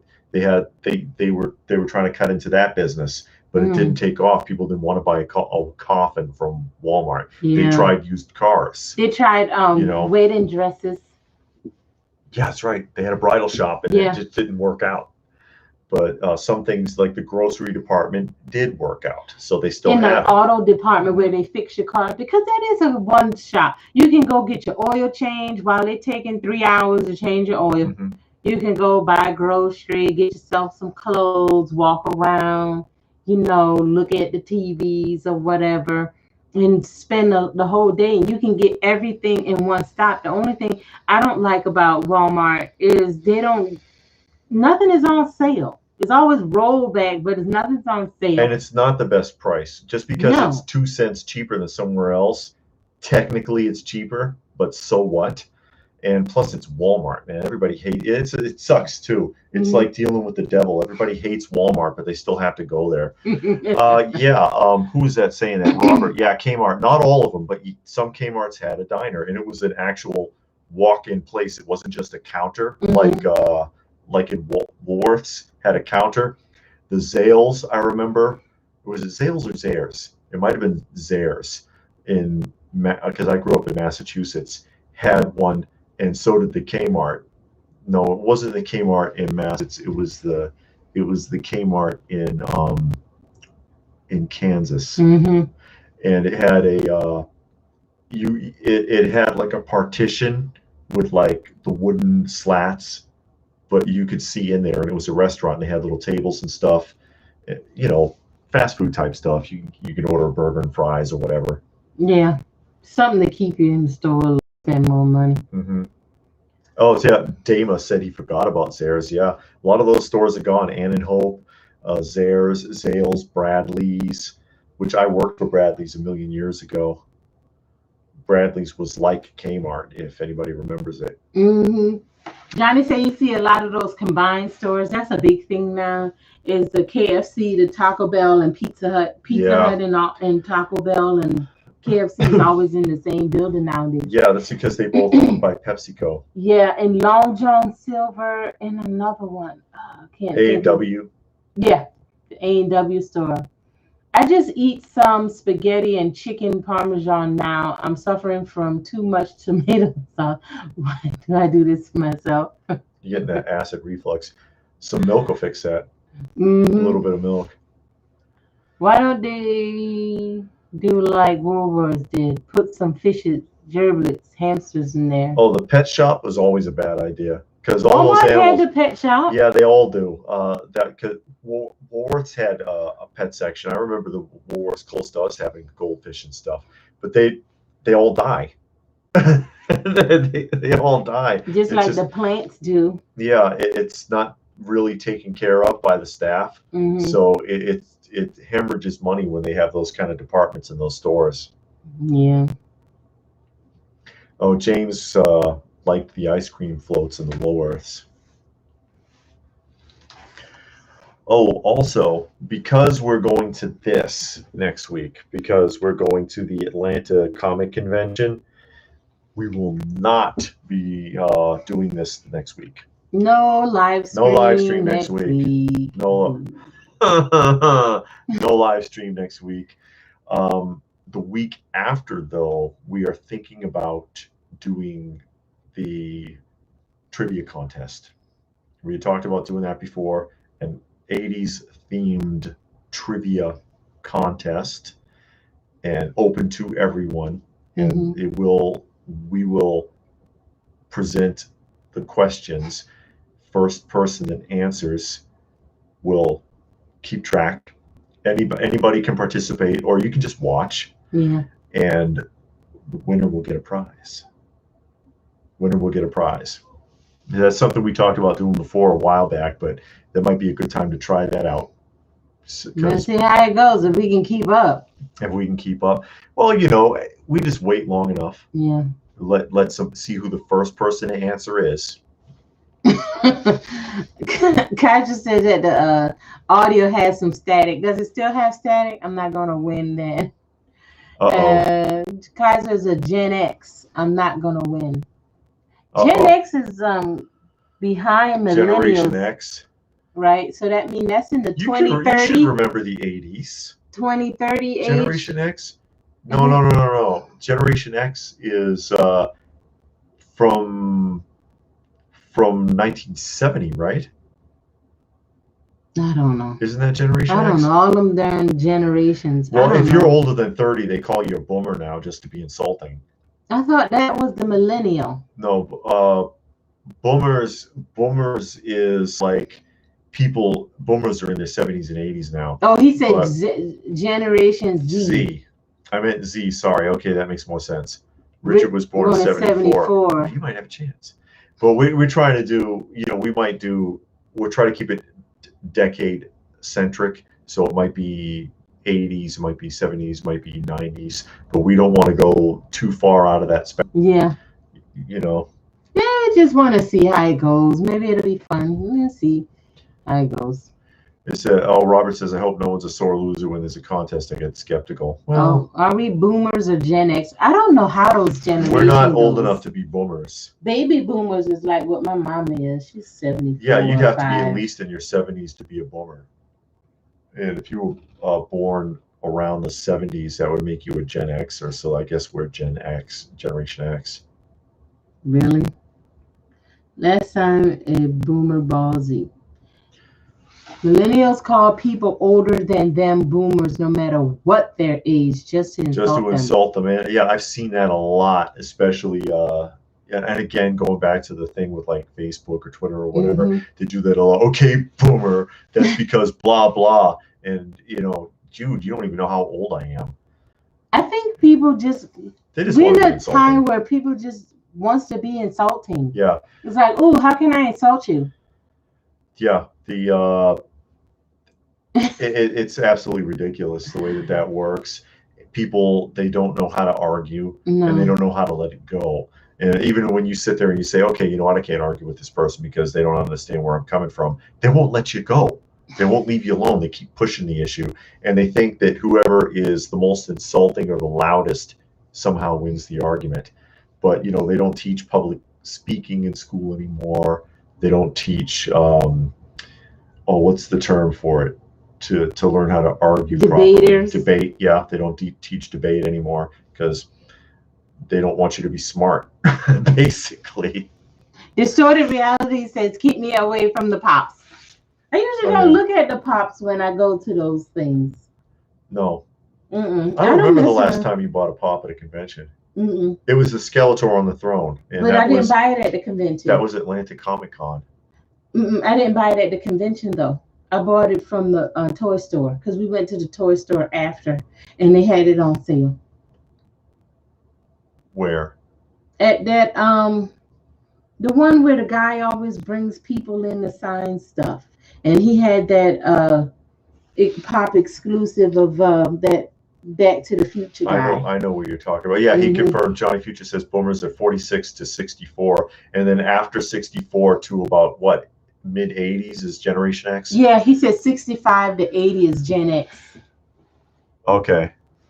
Jughead, you can't insult me. I don't care if someone doesn't like me. Sticks and stones. Yeah, well. Yeah, sticks and stones. Those wounds are healed, but not them words. Yeah, those words last. For a lot of people, yeah. How many times you got cut? You don't even know. You remember it, but you don't have the scar. But those words will last forever. Oh yeah. Leaders lead You by gotta let 'em. example. Said how things are going. Yeah. I missed millennial. I was born in 97. Oh, wow. Cutoff is 96. Okay. So you're like 25, 24.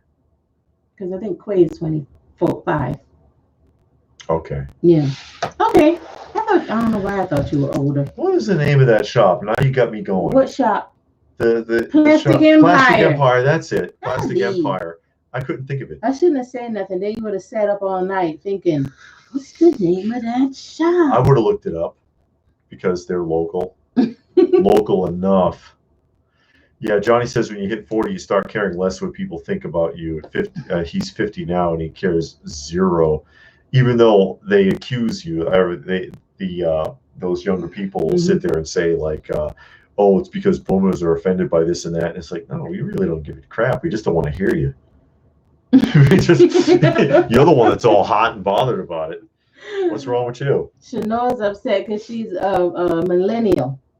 Oh, well, I don't think it really matters. I think it's all about your attitude. It's a better perspective. You don't have to be a stereotypical one. Yeah. If you have a good attitude. Yeah. And you're just a good person to be around. You know, some people you can't stand to be around. Just not like, oh yeah, I see this person coming. I wouldn't go to a party they got. Yeah. Yeah, so and that's part of the problem too. Is modern society loves putting labels on everybody. Yeah, and it creates problems. It creates a lot of problems. We get enough division, and it's all artificial. Yeah. What if the Olympics had animated characters that people might watch? You mean they don't already? I never cared about the Olympics. I care less about it now. Yeah.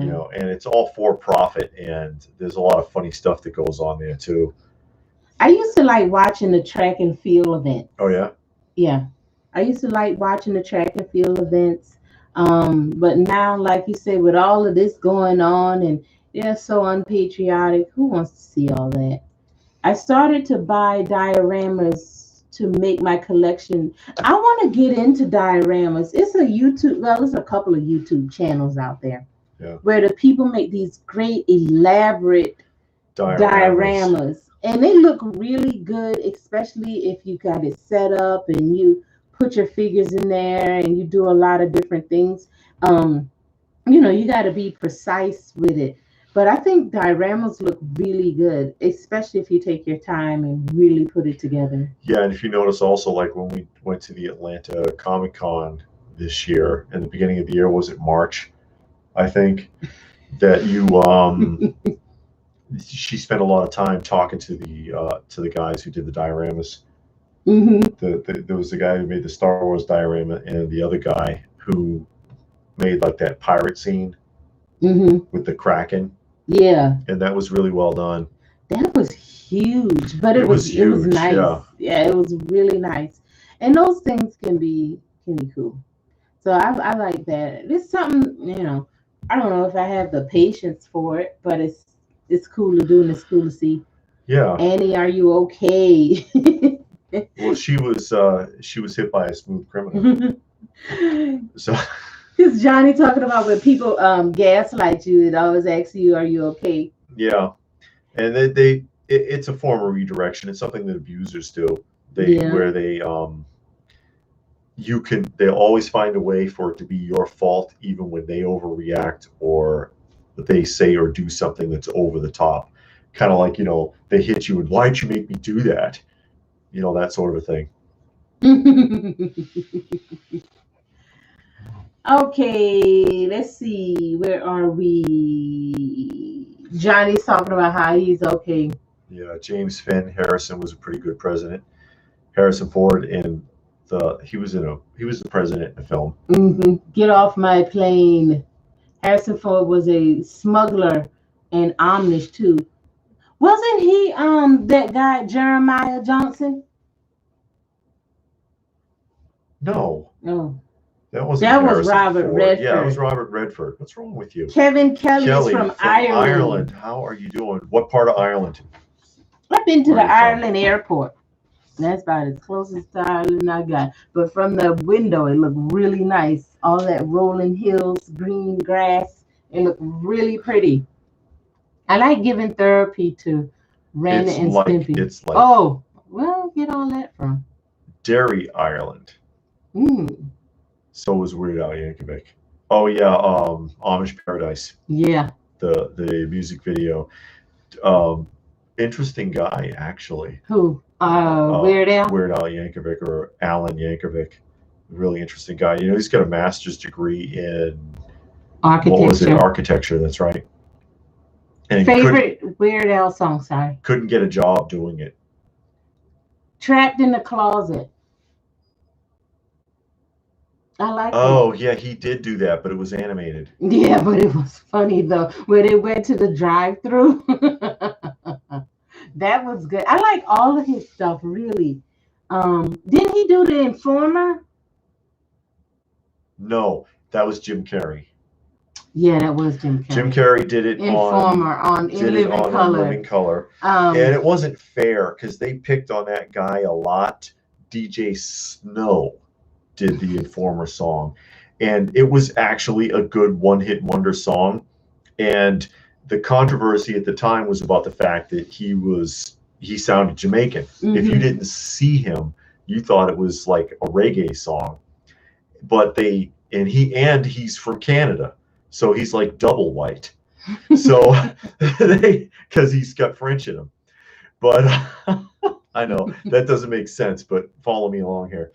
So, but they played the song for people, for Jamaicans at the time, because I remember the controversy around it, and asked them about it, and they said he was spot on, that the accent was right, the syntax was right, the sentence structure, he did it all right. So okay, he did it right. It was a good one-hit wonder song, but everybody made fun of him, obviously, because Jim Carrey did them.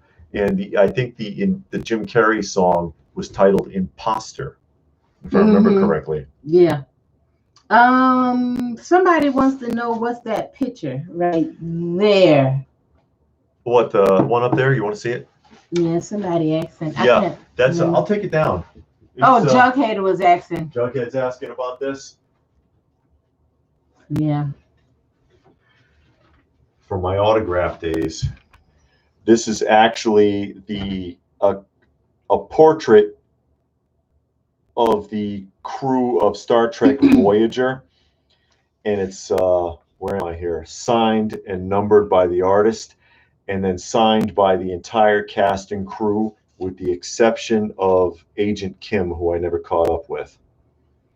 And then this guy wouldn't sign in any other color, and then you can't even see his signature.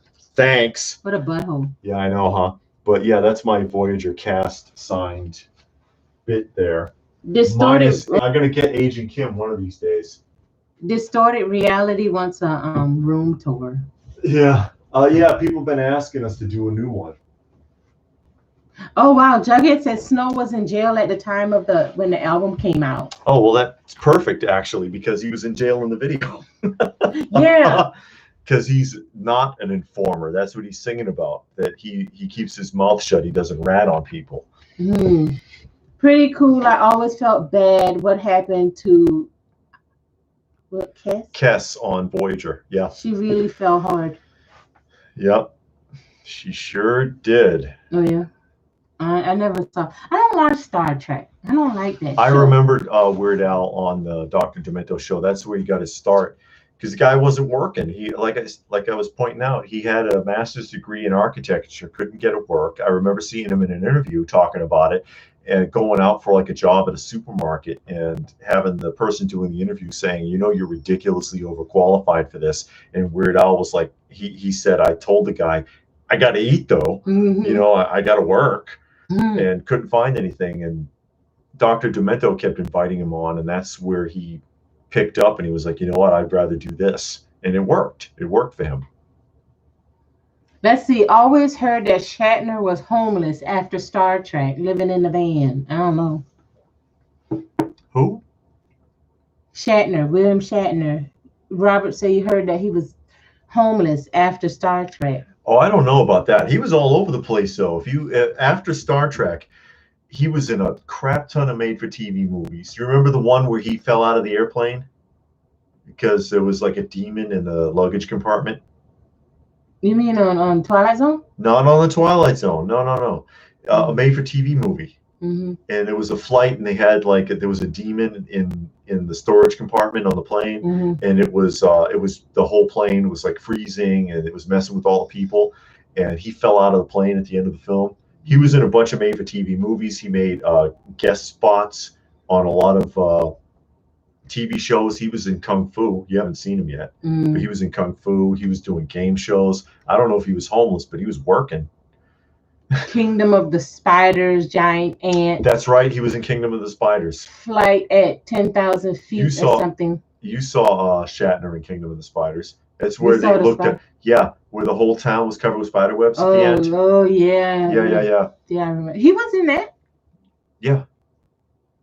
That was Shatner. Shatner got around. What Lies Beneath, right? Yeah, Joe Q. Public didn't like Ford playing the bad guy like Cary Grant in the Hitchcock film. Oh, yeah, Cary Grant was in North by Northwest, I think. I like Cary Grant. He's good looking. He was a good actor, too. I like his acting. Admire people like Weird Al and Jim Varney. They took unknown concepts and became famous with real talent. Yeah. And Kevin, wasn't he on the Gremlins on the plane episode of Outer Limits? Not Outer Limits, Twilight Zone. William Shatner was in 2 episodes of Twilight Zone, and of the 2, I that's not the best one in my opinion. That's the one everybody remembers because it was crazy and he was hanging out of the plane with a pistol. But the good one that he was in, the one I like, is the one with the fortune teller box. Yeah, they were in the and they actually made an action figure of that too. Him and his wife were in a restaurant waiting for their car to get fixed, and it was a fortune teller machine. It was a little box with a little devil head on it, and you put a penny in it. Yeah. And you pull a slot, and a piece of paper would come out. You're supposed to ask it a question and then read the slip of paper. But the box was enchanted or something, and it gave the answers. Yeah.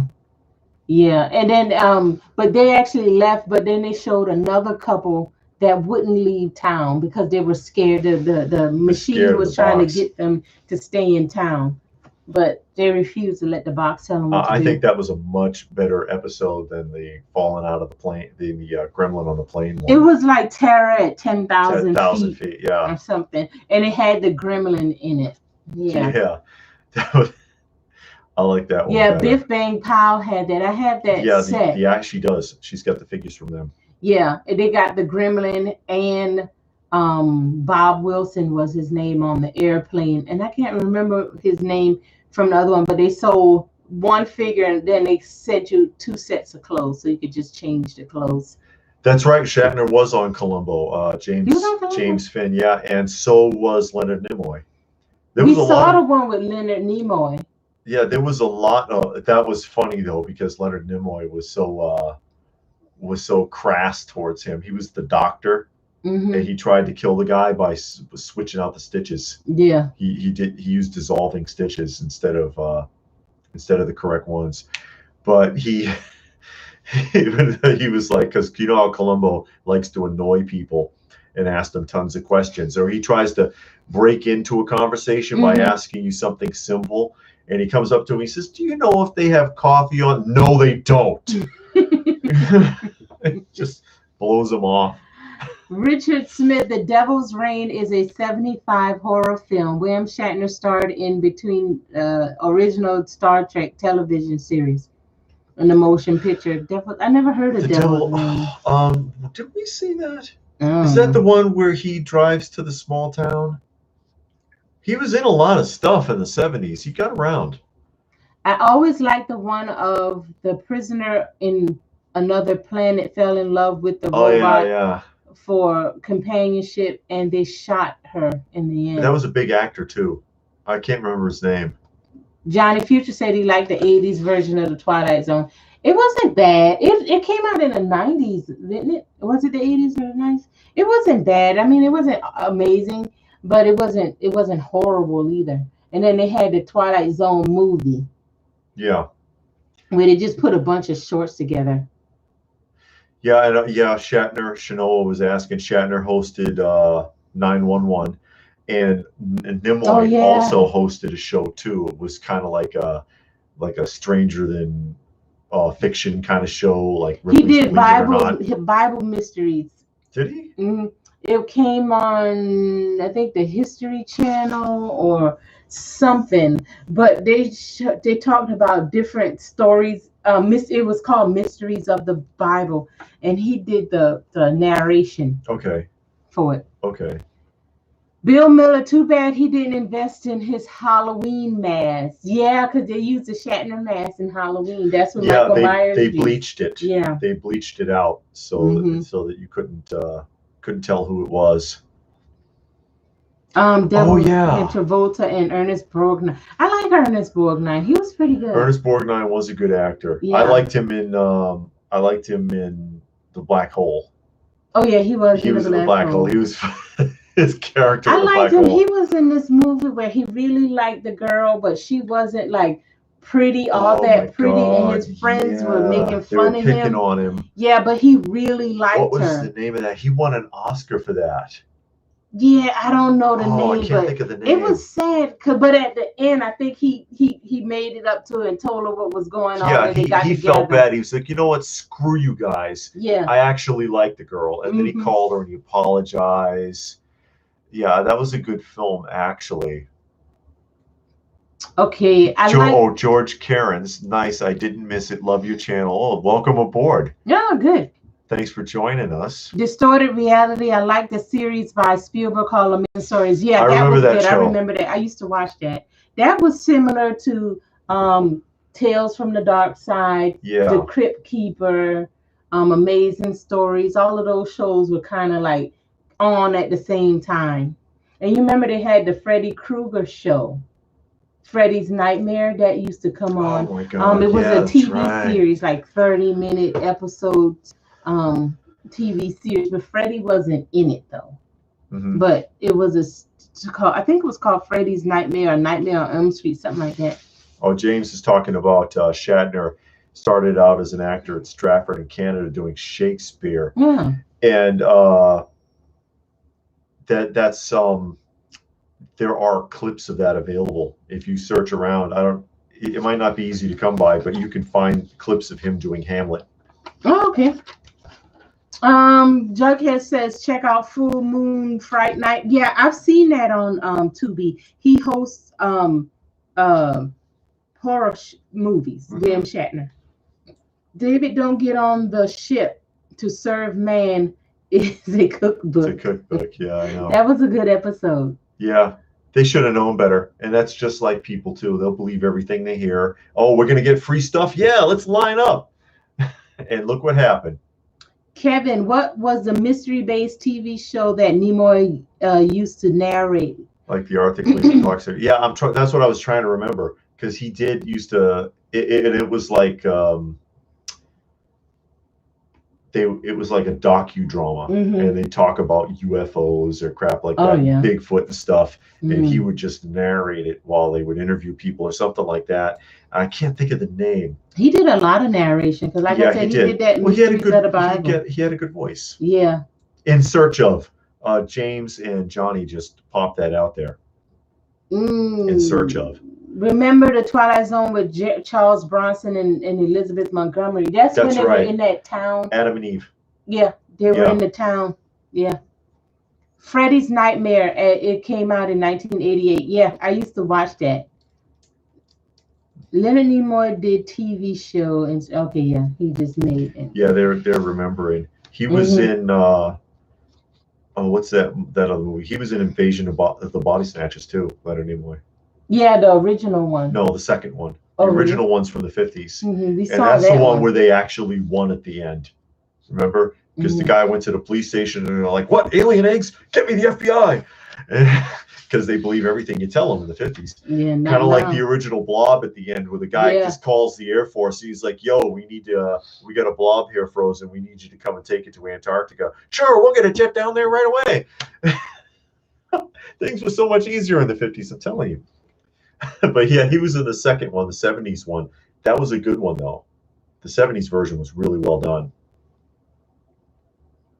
I used to love watching the horror shows where the hand used to come out of the ground. That's familiar.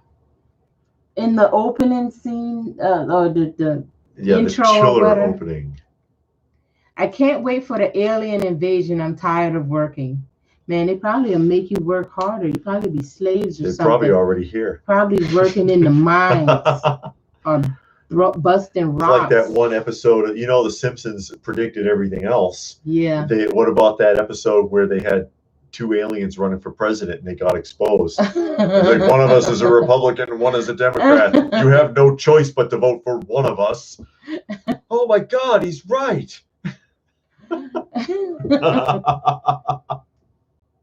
Oh no. Oh, Robert says, I always wanted to see the stuff of Copycat, but looks more we saw the stuff. The stuff's funny. Are you eating it or is it eating you? James Finn, Robert Redford in the Twilight Zone in a really haunting, dramatic. I don't remember him in the Twilight Zone. Robert Redford. I kind of do, but I don't remember the episode. I can't remember either. And it's hard to remember them all. And we just rewatching that not too long ago.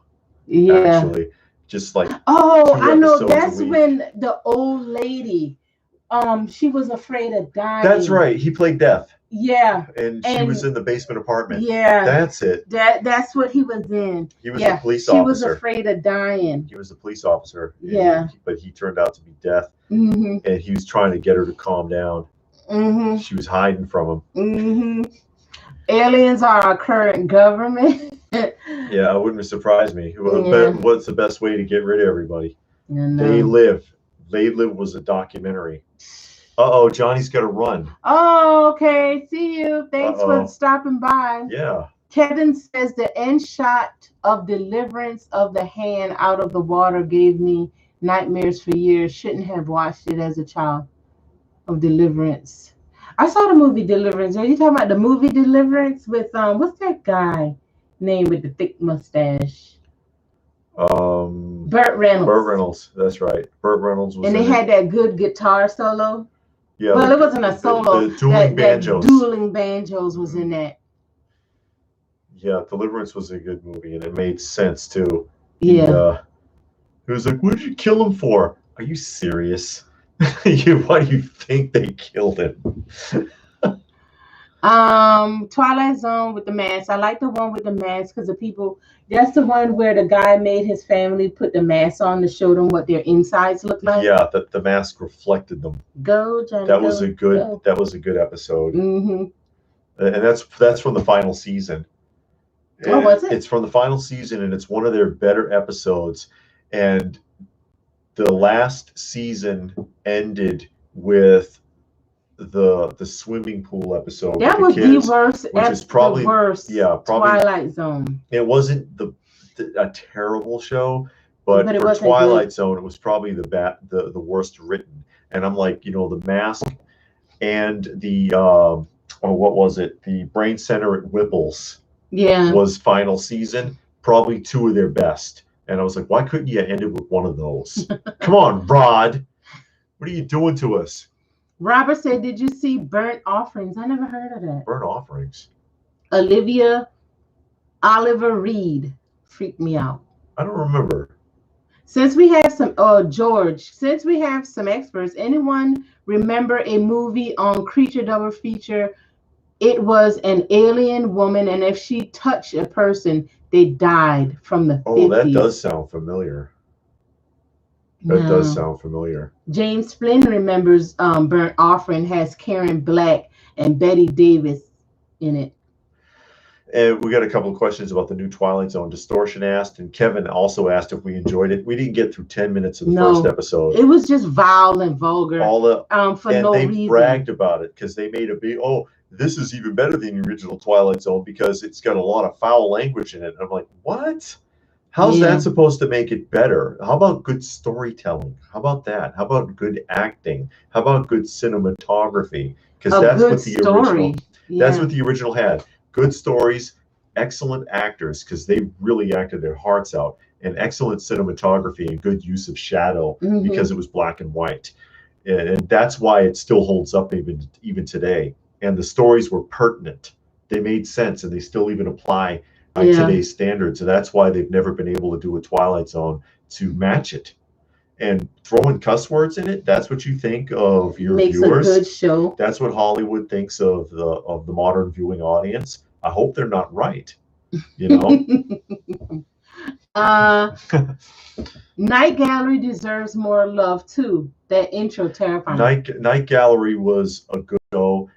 Only 3 seasons. Yeah. I don't like what they did with the intro in the second and the third season. Mm-hmm. The first 2 seasons it had a slower intro, Yeah. but in the last season it got weird. It's like the intro was like this really frantic music, and then most of the episodes were a lot more occultish than previous episodes. Yeah, it had a lot of occult things going on, a lot of witchcraft, stuff like that. I mean, it wasn't bad, but you can just see that there was a shift. Yeah, there was a big shift, and I'm like, I guess that sort of thing was popular at that time in the 70s, but I preferred the storytelling in the first 2 seasons than to the last one. LJ just showed up. Oh, there's LJ. Master Mexico just showed up. Hi. Wow, where you guys been, huh? Yeah. Robert, I remember an old movie with Burgess Meredith in a horror movie with a creepy house, lesbians, and old lady, and a few midgets. Plus, it was George C. Scott. I was like, what am I watching? Burgess Meredith was a good actor, and he was in a lot of Twilight Zone episodes since we've been talking about it. And I really like him in the oh God, what was it? The man with the crooked cigar. Oh, when he had the typesetter. He had the typesetter, and just the dialogue in that was so well done. And he was also in the one the Obsolete Man. Yeah, in the library. When he was a librarian. You're what? Could you repeat that, sir? I'm a librarian. A librarian. This man is obsolete, and he is to be executed. That was excellent. And again, the dialogue was fantastic in those. What about One Step Beyond? One Step Beyond was really good. That and Outer Limits were good. Yeah, that's right. I prefer Twilight Zone over Outer Limits. Hope that isn't blasphemy to your other viewers. No, that's fine. No, here you can actually have your own opinion. Yes, you can. And nobody is going to slam you because people with their own opinions actually think. Yes. So we encourage thinking, you know, for you to use your mind, use your brain, not just fall in line with all the other chickens go in the other direction. That's what kills me about modern society too, is like, we want you to be unique, we want you to be yourselves, but do it exactly like this. Do it the way I tell you to. Obey. Hi, Prime. Prime just stepped into the room. Okay, how you doing? Graphic Man, I prefer. Okay, yeah, I read that one. Oh, and Illmatic. There's Illmatic. Oh yeah, that's who you just. Well, I look Illmatic. Okay. See what you did to me? I was at the grad party of one of my nephews. Okay. Okay. Good stories, good cinematography, good actor. It seems big companies don't care about that now. No, they don't. And we talked about that a lot, and we talked about that when we were talking about TV shows to begin with. And you got to remember back then, 3 networks, guys, 3 networks, PBS, and a handful of UHF stations that played reruns. And so even a bad show had to be good. Like Gilligan's Island, not a brilliant show, but it's fun. Yeah. Okay. Simple Three's Company, not a brilliant show, but it's fun. But it is funny. But it's fun. Mindless show, funny to watch, pass the time. They got to pick and choose. They were like, yeah, we're looking at 10 shows, so you better be damn good. Or next, they had thousands to choose from. Then cable came along. Yeah. Now we got hundreds of channels. They got nothing on. They'll take anything they can get. That's how infomercials got born, because they needed to fill the time slots. How can we fill the time slot? What if we let somebody do an hour-long commercial? It worked. Yeah. That's how desperate they were to just get anything on the air. And it's still that's why you have 1 or 2 good shows and the rest of it's garbage. It's incredible how it's worked out over the years. LJ says that he has a chance to get Whiplash. I actually got him after you said that you weren't able to. I went to Big Apple Collectibles because they always have the other exclusives, the store exclusive, Toy Tokyo, and all that stuff. So I was actually able to get it from there. So I thank you for yeah, trying. thanks for Yeah. trying for us. We do Yeah. appreciate that a lot. Prime says, "Remember, I Come in Peace." I It's remember sci-fi that film film. with Dolph Lundgren. I remember that I think film. I saw parts of that. I Come in Peace. Yeah. And it was about alien drug dealers. I think I saw that. That was a cool movie, though. It was fun. Robert, the only one step beyond I remember was about prisoners escaping. Cops shot them. One wounded tells other guy to go back. He does, finds out the guy died in prison, not with him. No. I don't know if I remember that one. The guy was originally hosted Unsolved Mysteries. Oh yeah, I love Unsolved. Robert Flack. I love Unsolved Mysteries. I watch it now. Shoot, I like that show. Oh my God. I remember when I was a kid, I used to watch it when it came on weekly. That show used to terrify me. I used to watch it. I used to turn all the lights off. And for some odd reason, I was always home by myself when that came on. And I would sit there and watch it and just be scared. Shame on you. But Kevin Kelly says you should check out a UK show called Tales of the Unexpected from the 70s. We have watched that. Yeah. That's with that guy, yeah. Roald Dahl. That's the Roald Dahl. We were watching that. And that's the second. Oh no, Roald Dahl. What was the original show he did in the 50s? I'm not sure, but the one that we saw was Tales of the Unexpected. Yeah, and it had what's that? A calliope music at the beginning of it when it started up. And I think the first episode was the lady missing all the fingers. I don't know about all that. The guy had made a bet where he was like, "I'll give you my car, but if you can make your lighter flick 20 times, and if you can't, I'm going to chop your finger off." That I don't know. Yeah, we've seen that. Well, Roald Dahl was a good writer. Yeah, he was a real good writer. He was an excellent writer. He had a big variety of writing because I think he wrote the original Willy Wonka too, didn't he? I have no idea. And they altered the film, even though the original Willy Wonka film was so well done. He was so pissed off, he would not let them do a sequel to it because, there was more than one book. Screw Your Feelings, one of the killers of Saturday morning cartoons. Is he jumping in or are he asking us something? What's a killer of Saturday morning cartoons? Where are you? Right here on Screw Your Feelings. Oh. I don't know. What's one of the killers of Saturday morning cartoons? Bad writing? Actually, Congress killed Saturday morning cartoons. Yeah. And they killed after school cartoons too because they had made it so that you could not use cartoons. You couldn't use cartoons to teach. And that's how come, Schoolhouse Rock got shut down. They took, and I loved Schoolhouse Rock, and it worked. Why didn't they cancel Sesame Street then? Not a cartoon. Not a cartoon. Plus, after Jim Henson's death, it was when it started getting really social and political, and so somebody's money hooks were in it and still are. You remember after school specials? Like they would come out every. ABC had a lot of those. Yeah, and it was always like. The parent was homeless and kids getting pregnant or something like that. Oh, Robert wants to know about One Step Beyond. Wasn't it based on true events? Yes, I think so. Yeah. And the guy would explain it. The host would explain at the end. It seems amazing, but it actually did happen in 1846. And then he would tell you where they got the idea for the story from. You know what I used to like? And I still kind of watch it sometimes, Beyond Belief. And it would show you 4 stories.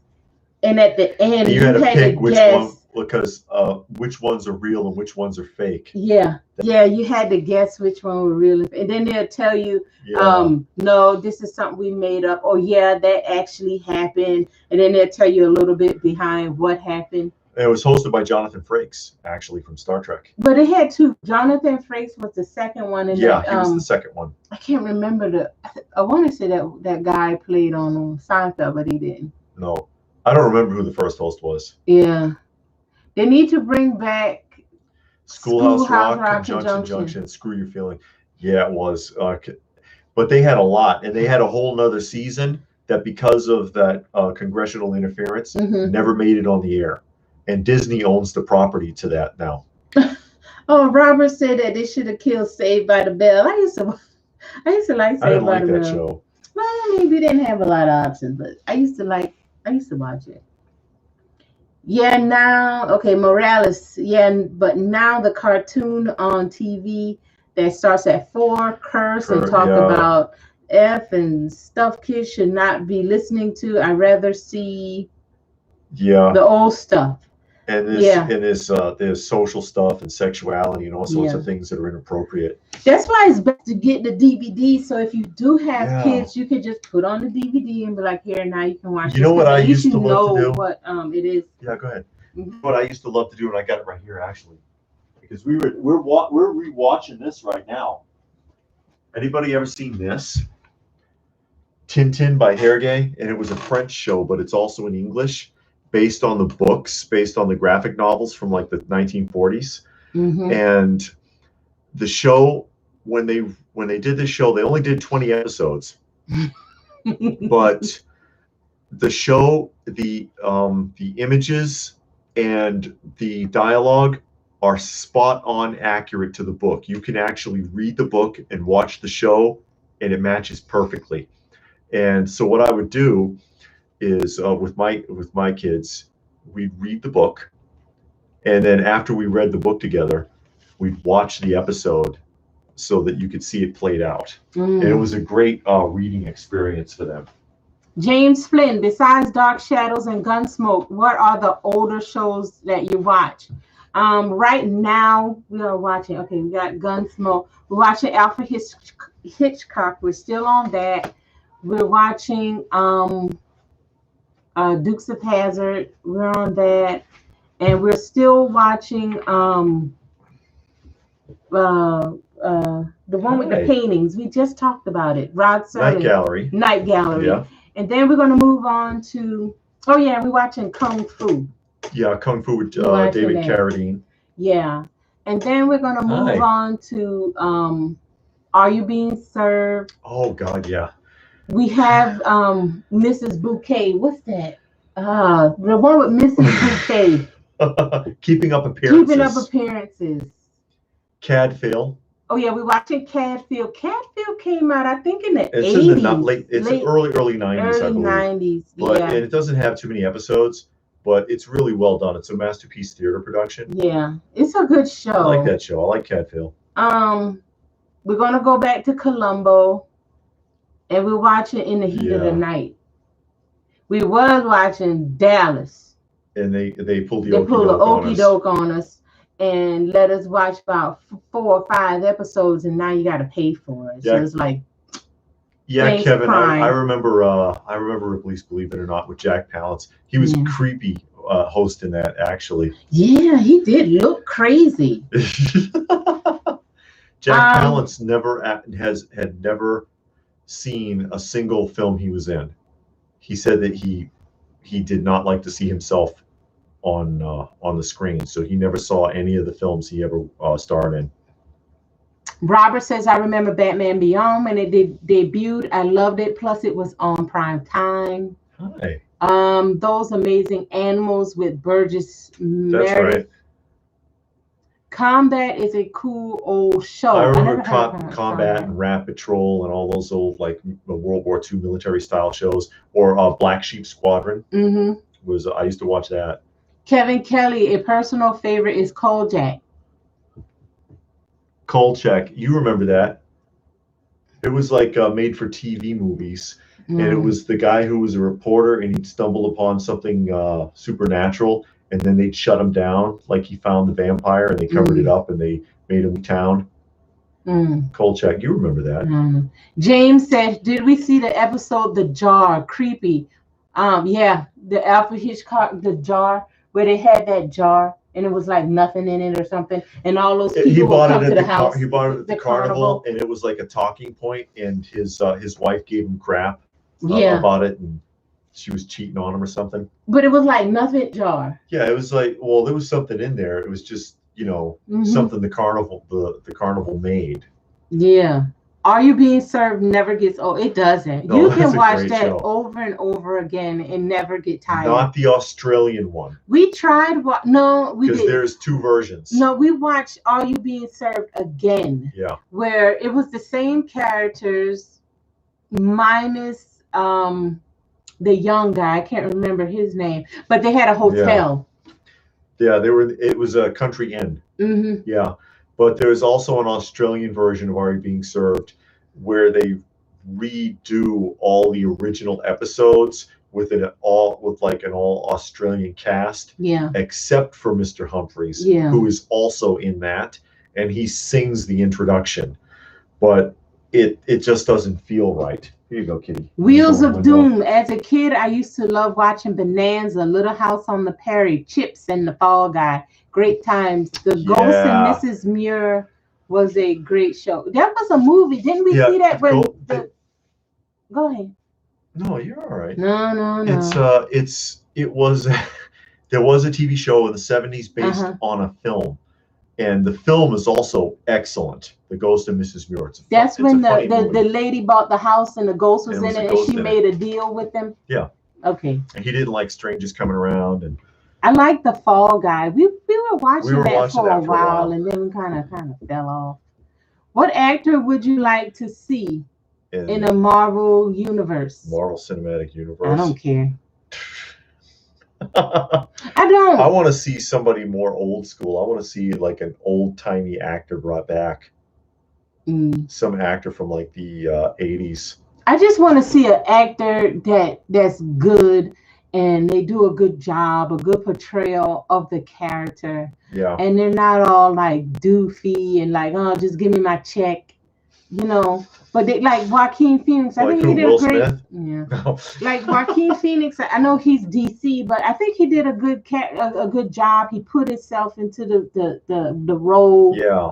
I don't think. I mean, yeah, he won his check, but I think he really wanted to portray the character.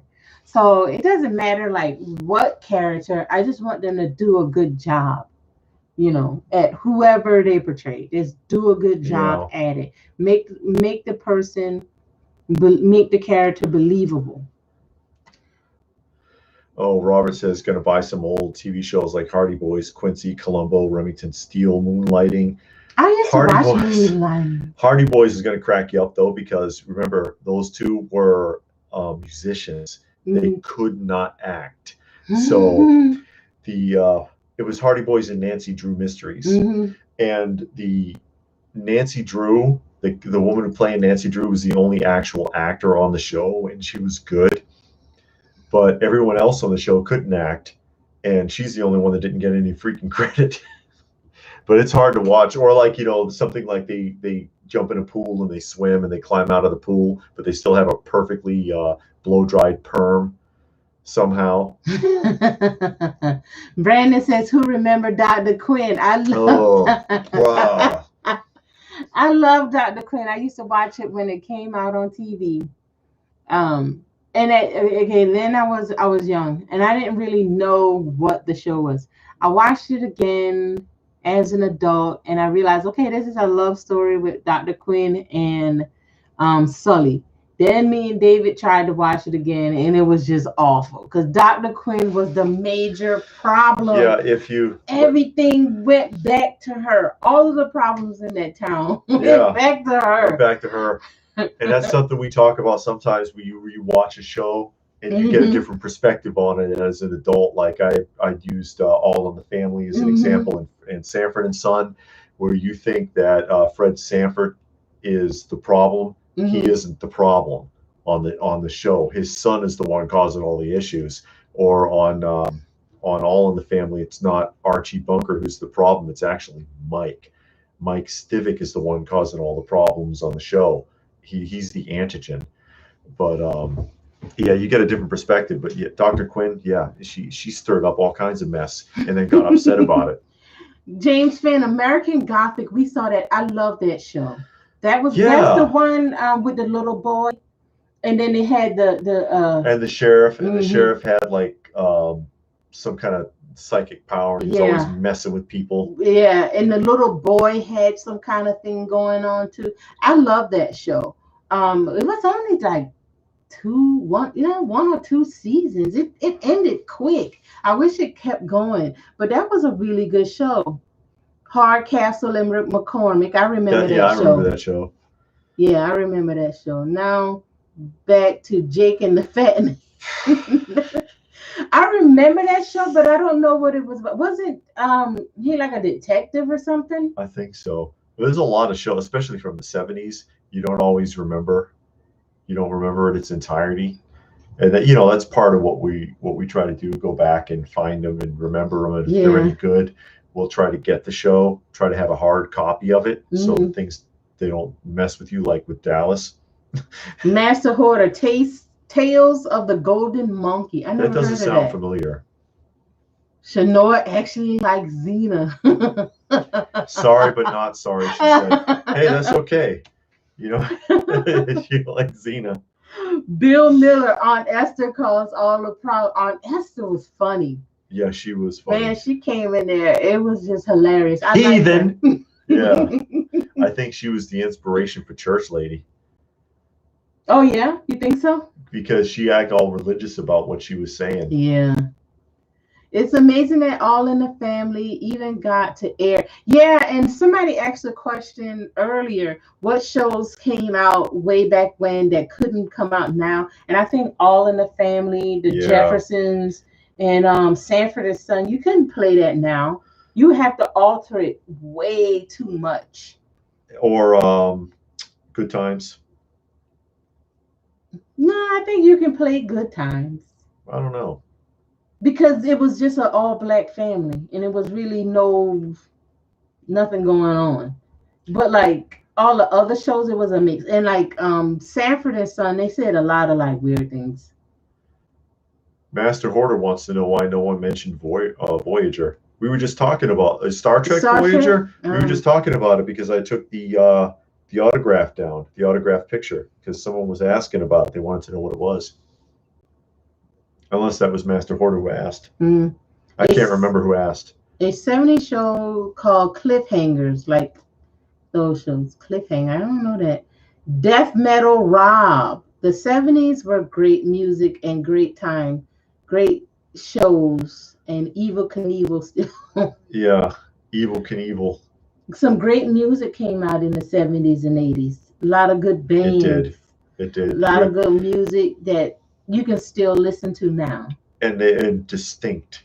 We were actually talking about that. This week. Because she used to watch The Voice until it just got way too social. But till we can't stomach it anymore. And it's interesting that they sit there and they say, we want to look for, you really love your unique voice. And they fine tune that unique voice until it sounds like everybody else. And in the 70s and 80s, especially, some really unique voices. Like we were talking about that. Rolling Stones, Mick Jagger. Does he have a good technical voice? Not necessarily. He sounds good.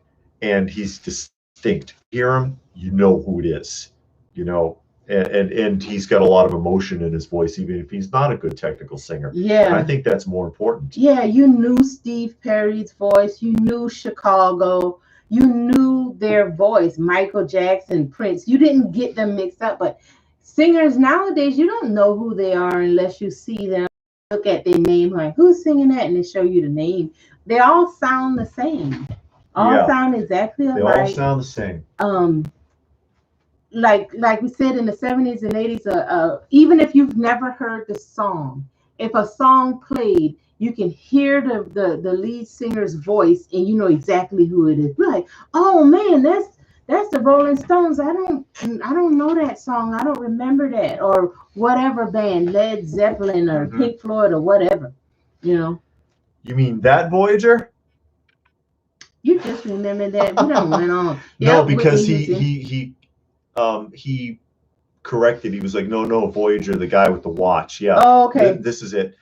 Time traveler, and he failed history, and the kid was like an orphan and went with him to help him to figure out where the hell he was. And then someone else asked, Jason of Star Command. Jason of Star Command with Sid Haig, with one of the greatest, playing, who was it, Dargo, with one of the greatest cinematic television maniacal evil laughs. Kaiser, everybody has to be the same nowadays in music. Yeah, they all sound the same. They all do that mumble rap, that mumble singing, auto tune. That's heavy. Cher's fault, by the way. I don't know whose fault, but it's awful. Kelly says one of the best things about TV in the 70s and 80s was everyone was watching the same show, and we all ended up talking about it the next day. Yeah, you got on the bus anymore. or you went to school and class, and you talked about the episode that played the night before. And if you didn't, you could videotape it. You get your VCR and you set it and you videotape it and you watch it later. Brandon says that Facts of Life wouldn't work today. Why not? I think so. Because it was a white couple with black kids. No, Facts of Life was when they lived they went to boarding school. Oh, okay. I was thinking of different strokes. It wasn't a couple. That was a single dad. He was a white guy, super rich. Oh, and then it was the housekeeper, and then she got her own show. Yeah, that was, she was on the Facts of Life. I got them mixed up. But I think Facts of Life would work. Silver Spoons was connected to that too.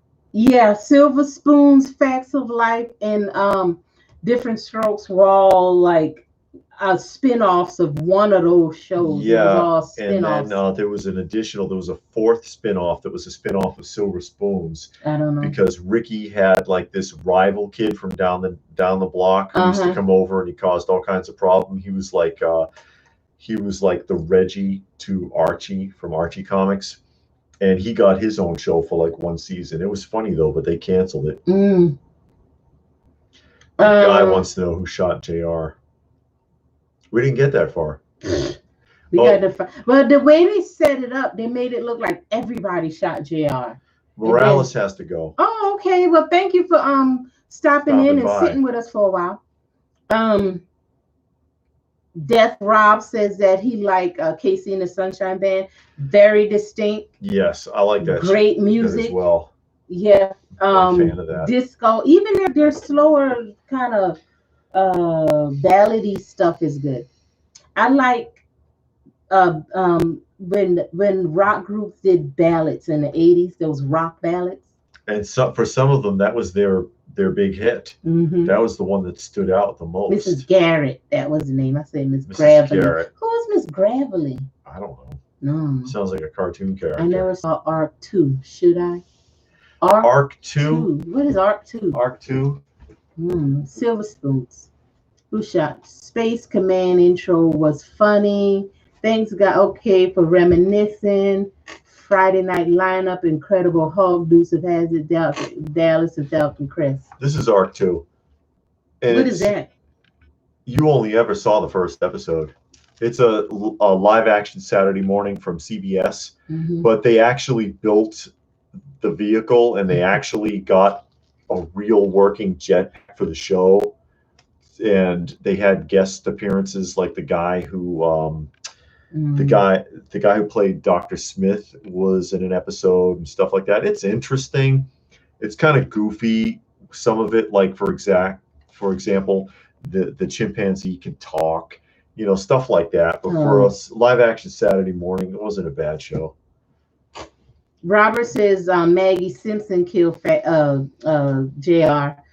Screw your feelings. Facts of Life would be too SJW. Yeah.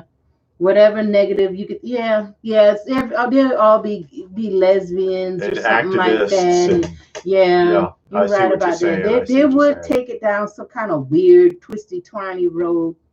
Barry White definitely had a distinct voice. They all did. You knew who it was. When the song comes on, you know. Yeah, even the way they played their instruments, you knew who they were.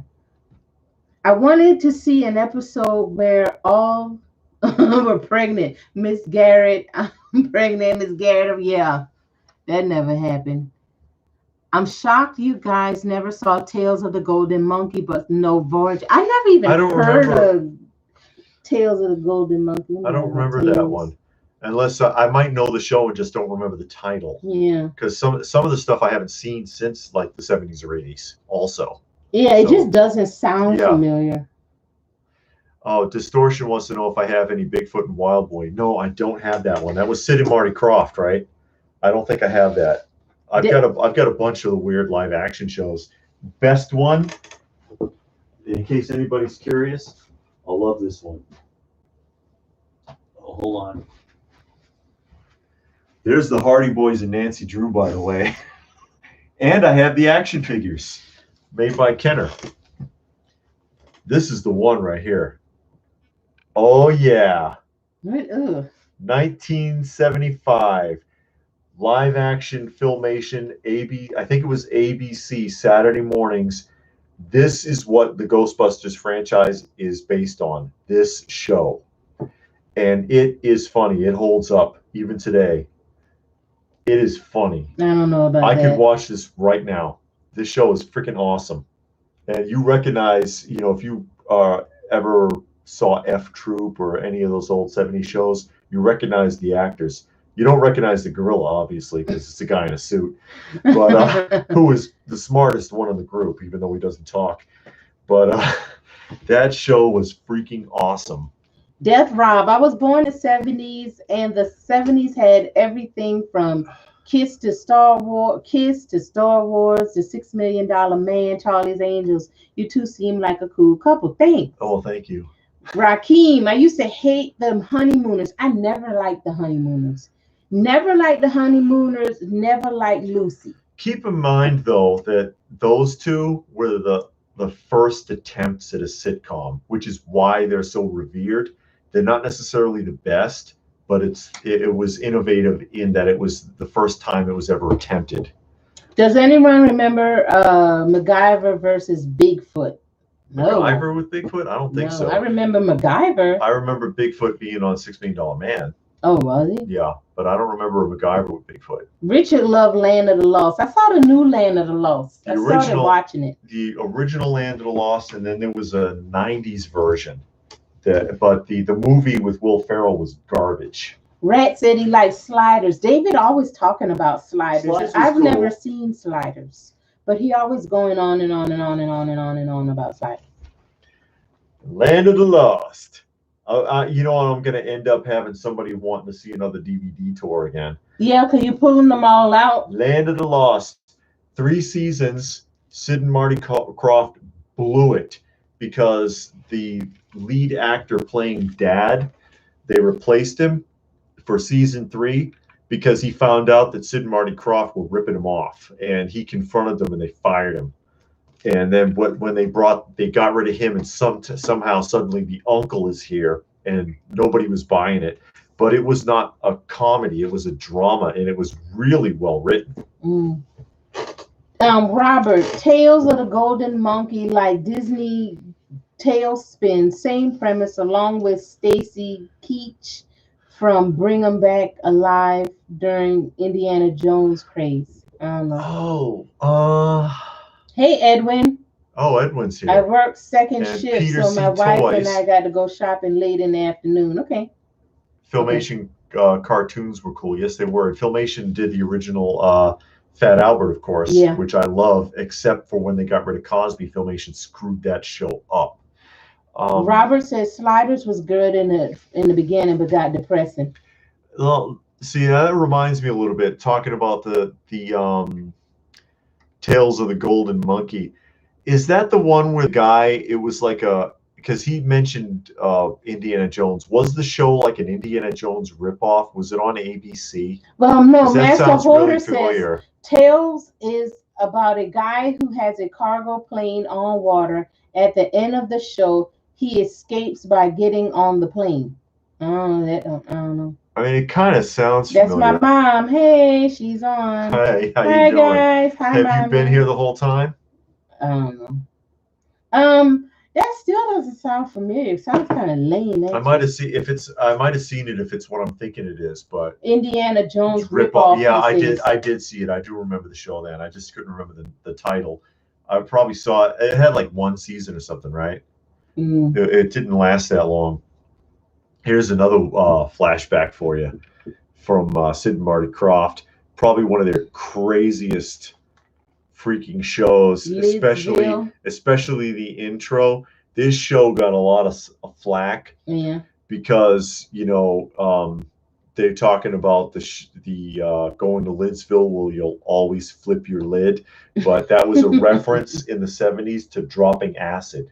Oh, okay. So people attacked the show. They're like, okay, Sid and Marty Krofft, what the hell are you trying to tell us here? What are you up to?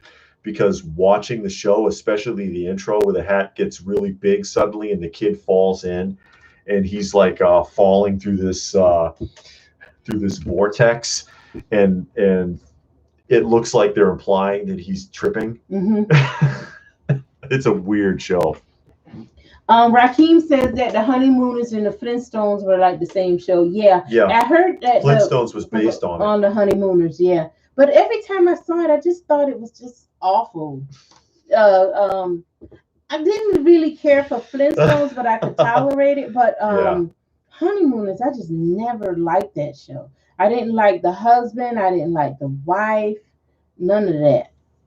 Dr. Shrinker. Yeah, Billy Barty was Dr. Shrinker. Wonderbug. I wanted that Dune Buggy. Charles Nelson Riley. Yeah, that was the guy playing Hoodoo on Lidsville. Oh, he's the guy from what's that game show he's always on?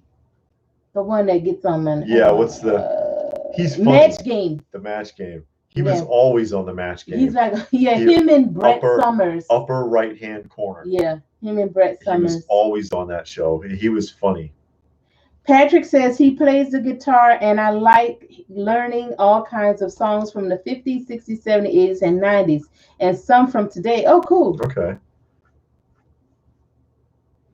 Playing an instrument is always cool. Yeah. And Kevin Kelly reminds me of the Time Tunnel. I remember Time Tunnel. It is like a 60s show, I think, right? I don't know. 60s show. But yeah, Sid and Marty Krofft had a lot of great Saturday morning shows. Notoriously cheap. Like I said, they got into it with the lead actor from Land of the Lost, and then fired him because of it. And they hired the guy from he was in a lot of stuff in the 70s, including the live action Planet of the Apes television show. Mm-hmm. Mm. So that was interesting. James Finn says, what is your preference, HR Pufnstuf, Lidsville, or Sigmund and the Sea Monsters? I never seen any of them. I have to go with Sigmund out of the three. Sigmund and the Sea Monsters. For some reason, I just like that one the best, which I have those also. I do have the HR Pufnstuf and the Sigmund and the Sea Monsters and the Bugaloos. Who remembers the Bugaloos? Oh, Quantum Leap. I remember that. They're in the air and everywhere. The Bugaloos. The Bugaloos, yeah. I don't remember. They had an actual band. Shanoa says you remember Quantum Leap. I do remember Quantum Leap with Scott and Bakula. What about Airwolf? You remember Airwolf? I remember Airwolf. And what was the one with the Corvette, Stingray? Yeah, I remember Stingray. Oh God, what was that other one? You throwing so many names at me really quick. Oh. Mayor McCheese disappeared because of Pufnstuf. Rat says, did he? I think no. Mayor McCheese was around for a long time after Pufnstuf. I don't know. The commercials. Prime says Benny Hill or the Three Stooges. I like Benny Hill. I hate the Three Stooges. I don't like the Three Stooges. Oh yeah, I like both. I like the Three Stooges. I like the Three Stooges with Shemp more so, I think, than Curly, although that's like blasphemy. And then of course they had Joe and Curly Joe, and the further you got away from Curly, the worse it got, because Curly had a heart problem because it was Shemp first. Then they brought in Curly because Shemp wanted to do real acting and it didn't work out. And then Curly had his heart attack, so they brought Shemp back, and then Shemp was gone. So they brought in Joe, and then when they brought Curly Joe, they weren't even doing the slapstick anymore because Curly Joe wouldn't have it. And then I think Larry died, and then they were like, "Oh, that's it. We can't just keep replacing people." I don't like slapstick comedy.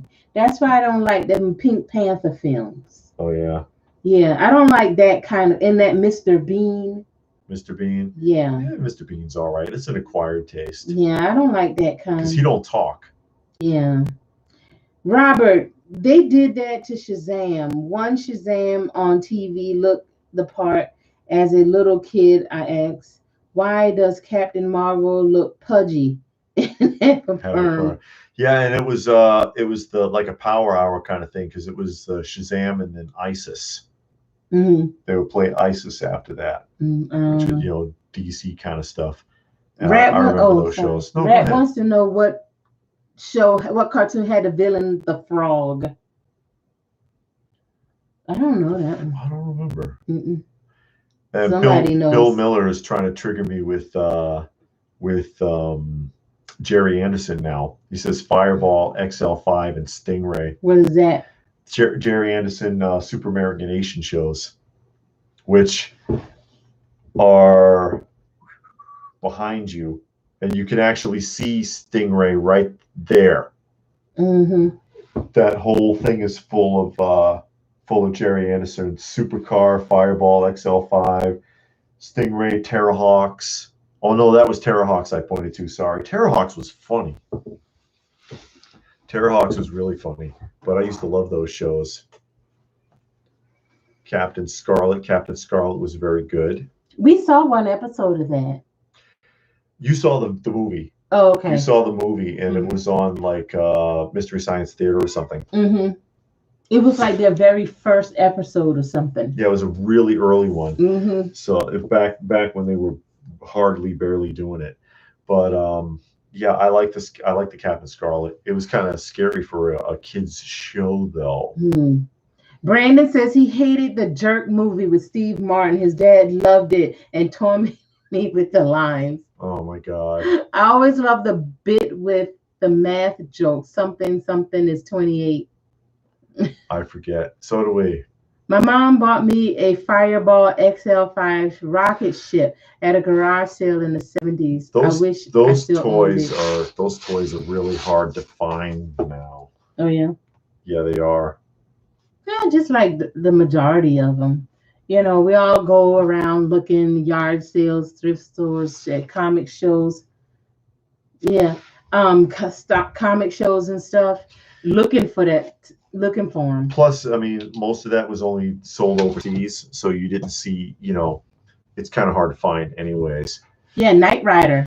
I used to like Knight Rider. She still likes Knight Rider. Yeah, I do. That's on our list of shows to watch. Kenner made an action figure and a vehicle set. Yeah, they made the van and they made the car, and they made the car with, they made Kit with Michael. So That's you get the action figure, and they made the van, and it's all expensive.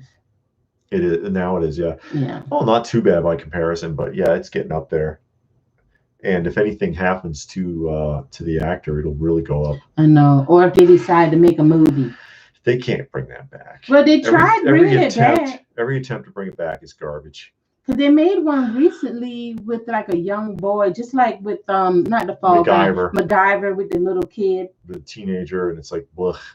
Yeah, and it's like, why are we making all these shows over again, and then we make the person younger?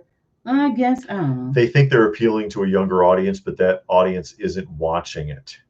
Yeah, yeah. But anyway, somebody say Goodnight Ned. Oh, is that a show? Oh, okay. I think he's naming movies because he said Three Amigos. So Three Amigos was pretty good. I never saw Three Amigos. We'll see it sometime. It's cool. Manimal and Nighthawk, those shows didn't last very long, especially I remember Manimal. Nighthawk. What was the one? Was Nighthawk the one with the guy on the motorcycle? It was one with a motorcycle. It was kind of like, no, it wasn't like Airwolf, but it came out at the same time as Airwolf and Stingray. But the guy had a motorcycle and he had the helmet and it had all that stuff in there telling them what to do and everything. And Rat says that Automan, I think it had like 7 episodes. I have the action figure from that. I did a showcase on it once because you can't find that figure anywhere. They canceled after the series got canceled. They stopped production and they never made the other figures that were part of the line. Just the one figure, and they sold it in like Norway or something. Man, okay, Nighthawk was the guy on the motorcycle. Oh, okay, it was. Yeah. Okay. All right. I thought about that show and I could not think of it, and Nighthawk never came to mind.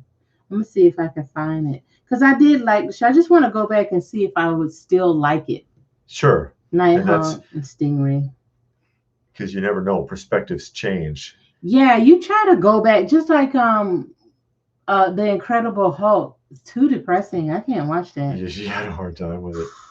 That was a hard show to watch. Yeah, as an adult, when you're a kid, you're like, wow, look at the Hulk turning a car over. And then when you watch it as an adult, and it's like, God, David Banner. He was so depressing. I think I made it through maybe half of season 1. Yeah. And then I had to turn it off. I was like, Barney Miller. I hated Barney Miller too. Death Metal was watching it. And Rat Says V, which we saw not too long ago. Yeah. It started off good, and it kept getting further away from the core story. The first miniseries was really well written, and it made a lot of sense. And actually, I recommend people to see it. It's about really government tyranny. Yeah, it is. And then they made the second miniseries, and they kind of got away from the original storyline, but it was still okay. And then they made the one season wonder. They made they tried to make it an ongoing show, and it was terrible. It got too far. And then that lady, Diana, was she needed to go a long time. Street Hawk. Somebody said Street Hawk. So was it Nighthawk or Street Hawk? Yes. I'll look up both. Yeah. Death Rob, an older 70s show that he rewatched. He said Barney Miller and Sanford's son, of course. Yeah. And then watch the Hulk with the bear in the water. You'll never forget. I remember when he threw the bear, and that they did that in Hercules Takes New York, also Arnold Schwarzenegger's first film, where they dubbed his voice, and the dubbed version is much funnier than the version that they remade with his actual voice recently, because he's trying to get rid of the dubbed version. He's trying to hide that from existence, but it's out there, folks. And they have like a really bad stock footage of a bear walking, and then there's a guy in a bear suit, and then when he's throwing the bear, it's like a big stuffed animal. It's hilarious. Street Hawk. Bill Miller said that he know that we used to hide the pliers so nobody would turn the chair. I remember turning the TV with pliers, but he had he has to go. So thank you for watching, Bill. And speaking of which, I think we have to go too, don't we? Oh yeah. Yeah. It was depressing. Yeah, at times when the second Hulk and the guy destroyed the Cure, he was crying, kind of sad. Yeah. Oh, okay. Yeah, he was David Banner's character was very sad on that show, which is why they had the music that they did. The closing credits music, what was it? The Lonely Man, I think is the name of the song. Mr. Belvedere, I remember Mr. Belvedere. Do you think Knight Rider in action from nowadays would do good? I don't think a modern version, because all they try to do is prove that they're better than the original show, and that's how you ruin it. Yeah. By trying to prove that you're better. And they already did a modern version of Knight Rider. Yeah, and messed it up. Yeah, they did. Yeah, people are saying good night. But we should probably get going. Got a couple of things to do. Yeah. But, thank everybody for joining us, of course. We're glad that you could spend a little time with us. Remember, we're not going to be doing this next week. Yeah. Because we are going to the Atlanta Comic Convention. And we're going to be filming that. And when we come back the next week, we're going to take a crack at doing the game show. Yeah, we're going to see how it goes. We'll see how that goes, and hopefully it'll go okay, and there will be prizes. Yay! Yay! We'll see how it goes. So thanks, everybody, for joining us, and we will see you again. Bye!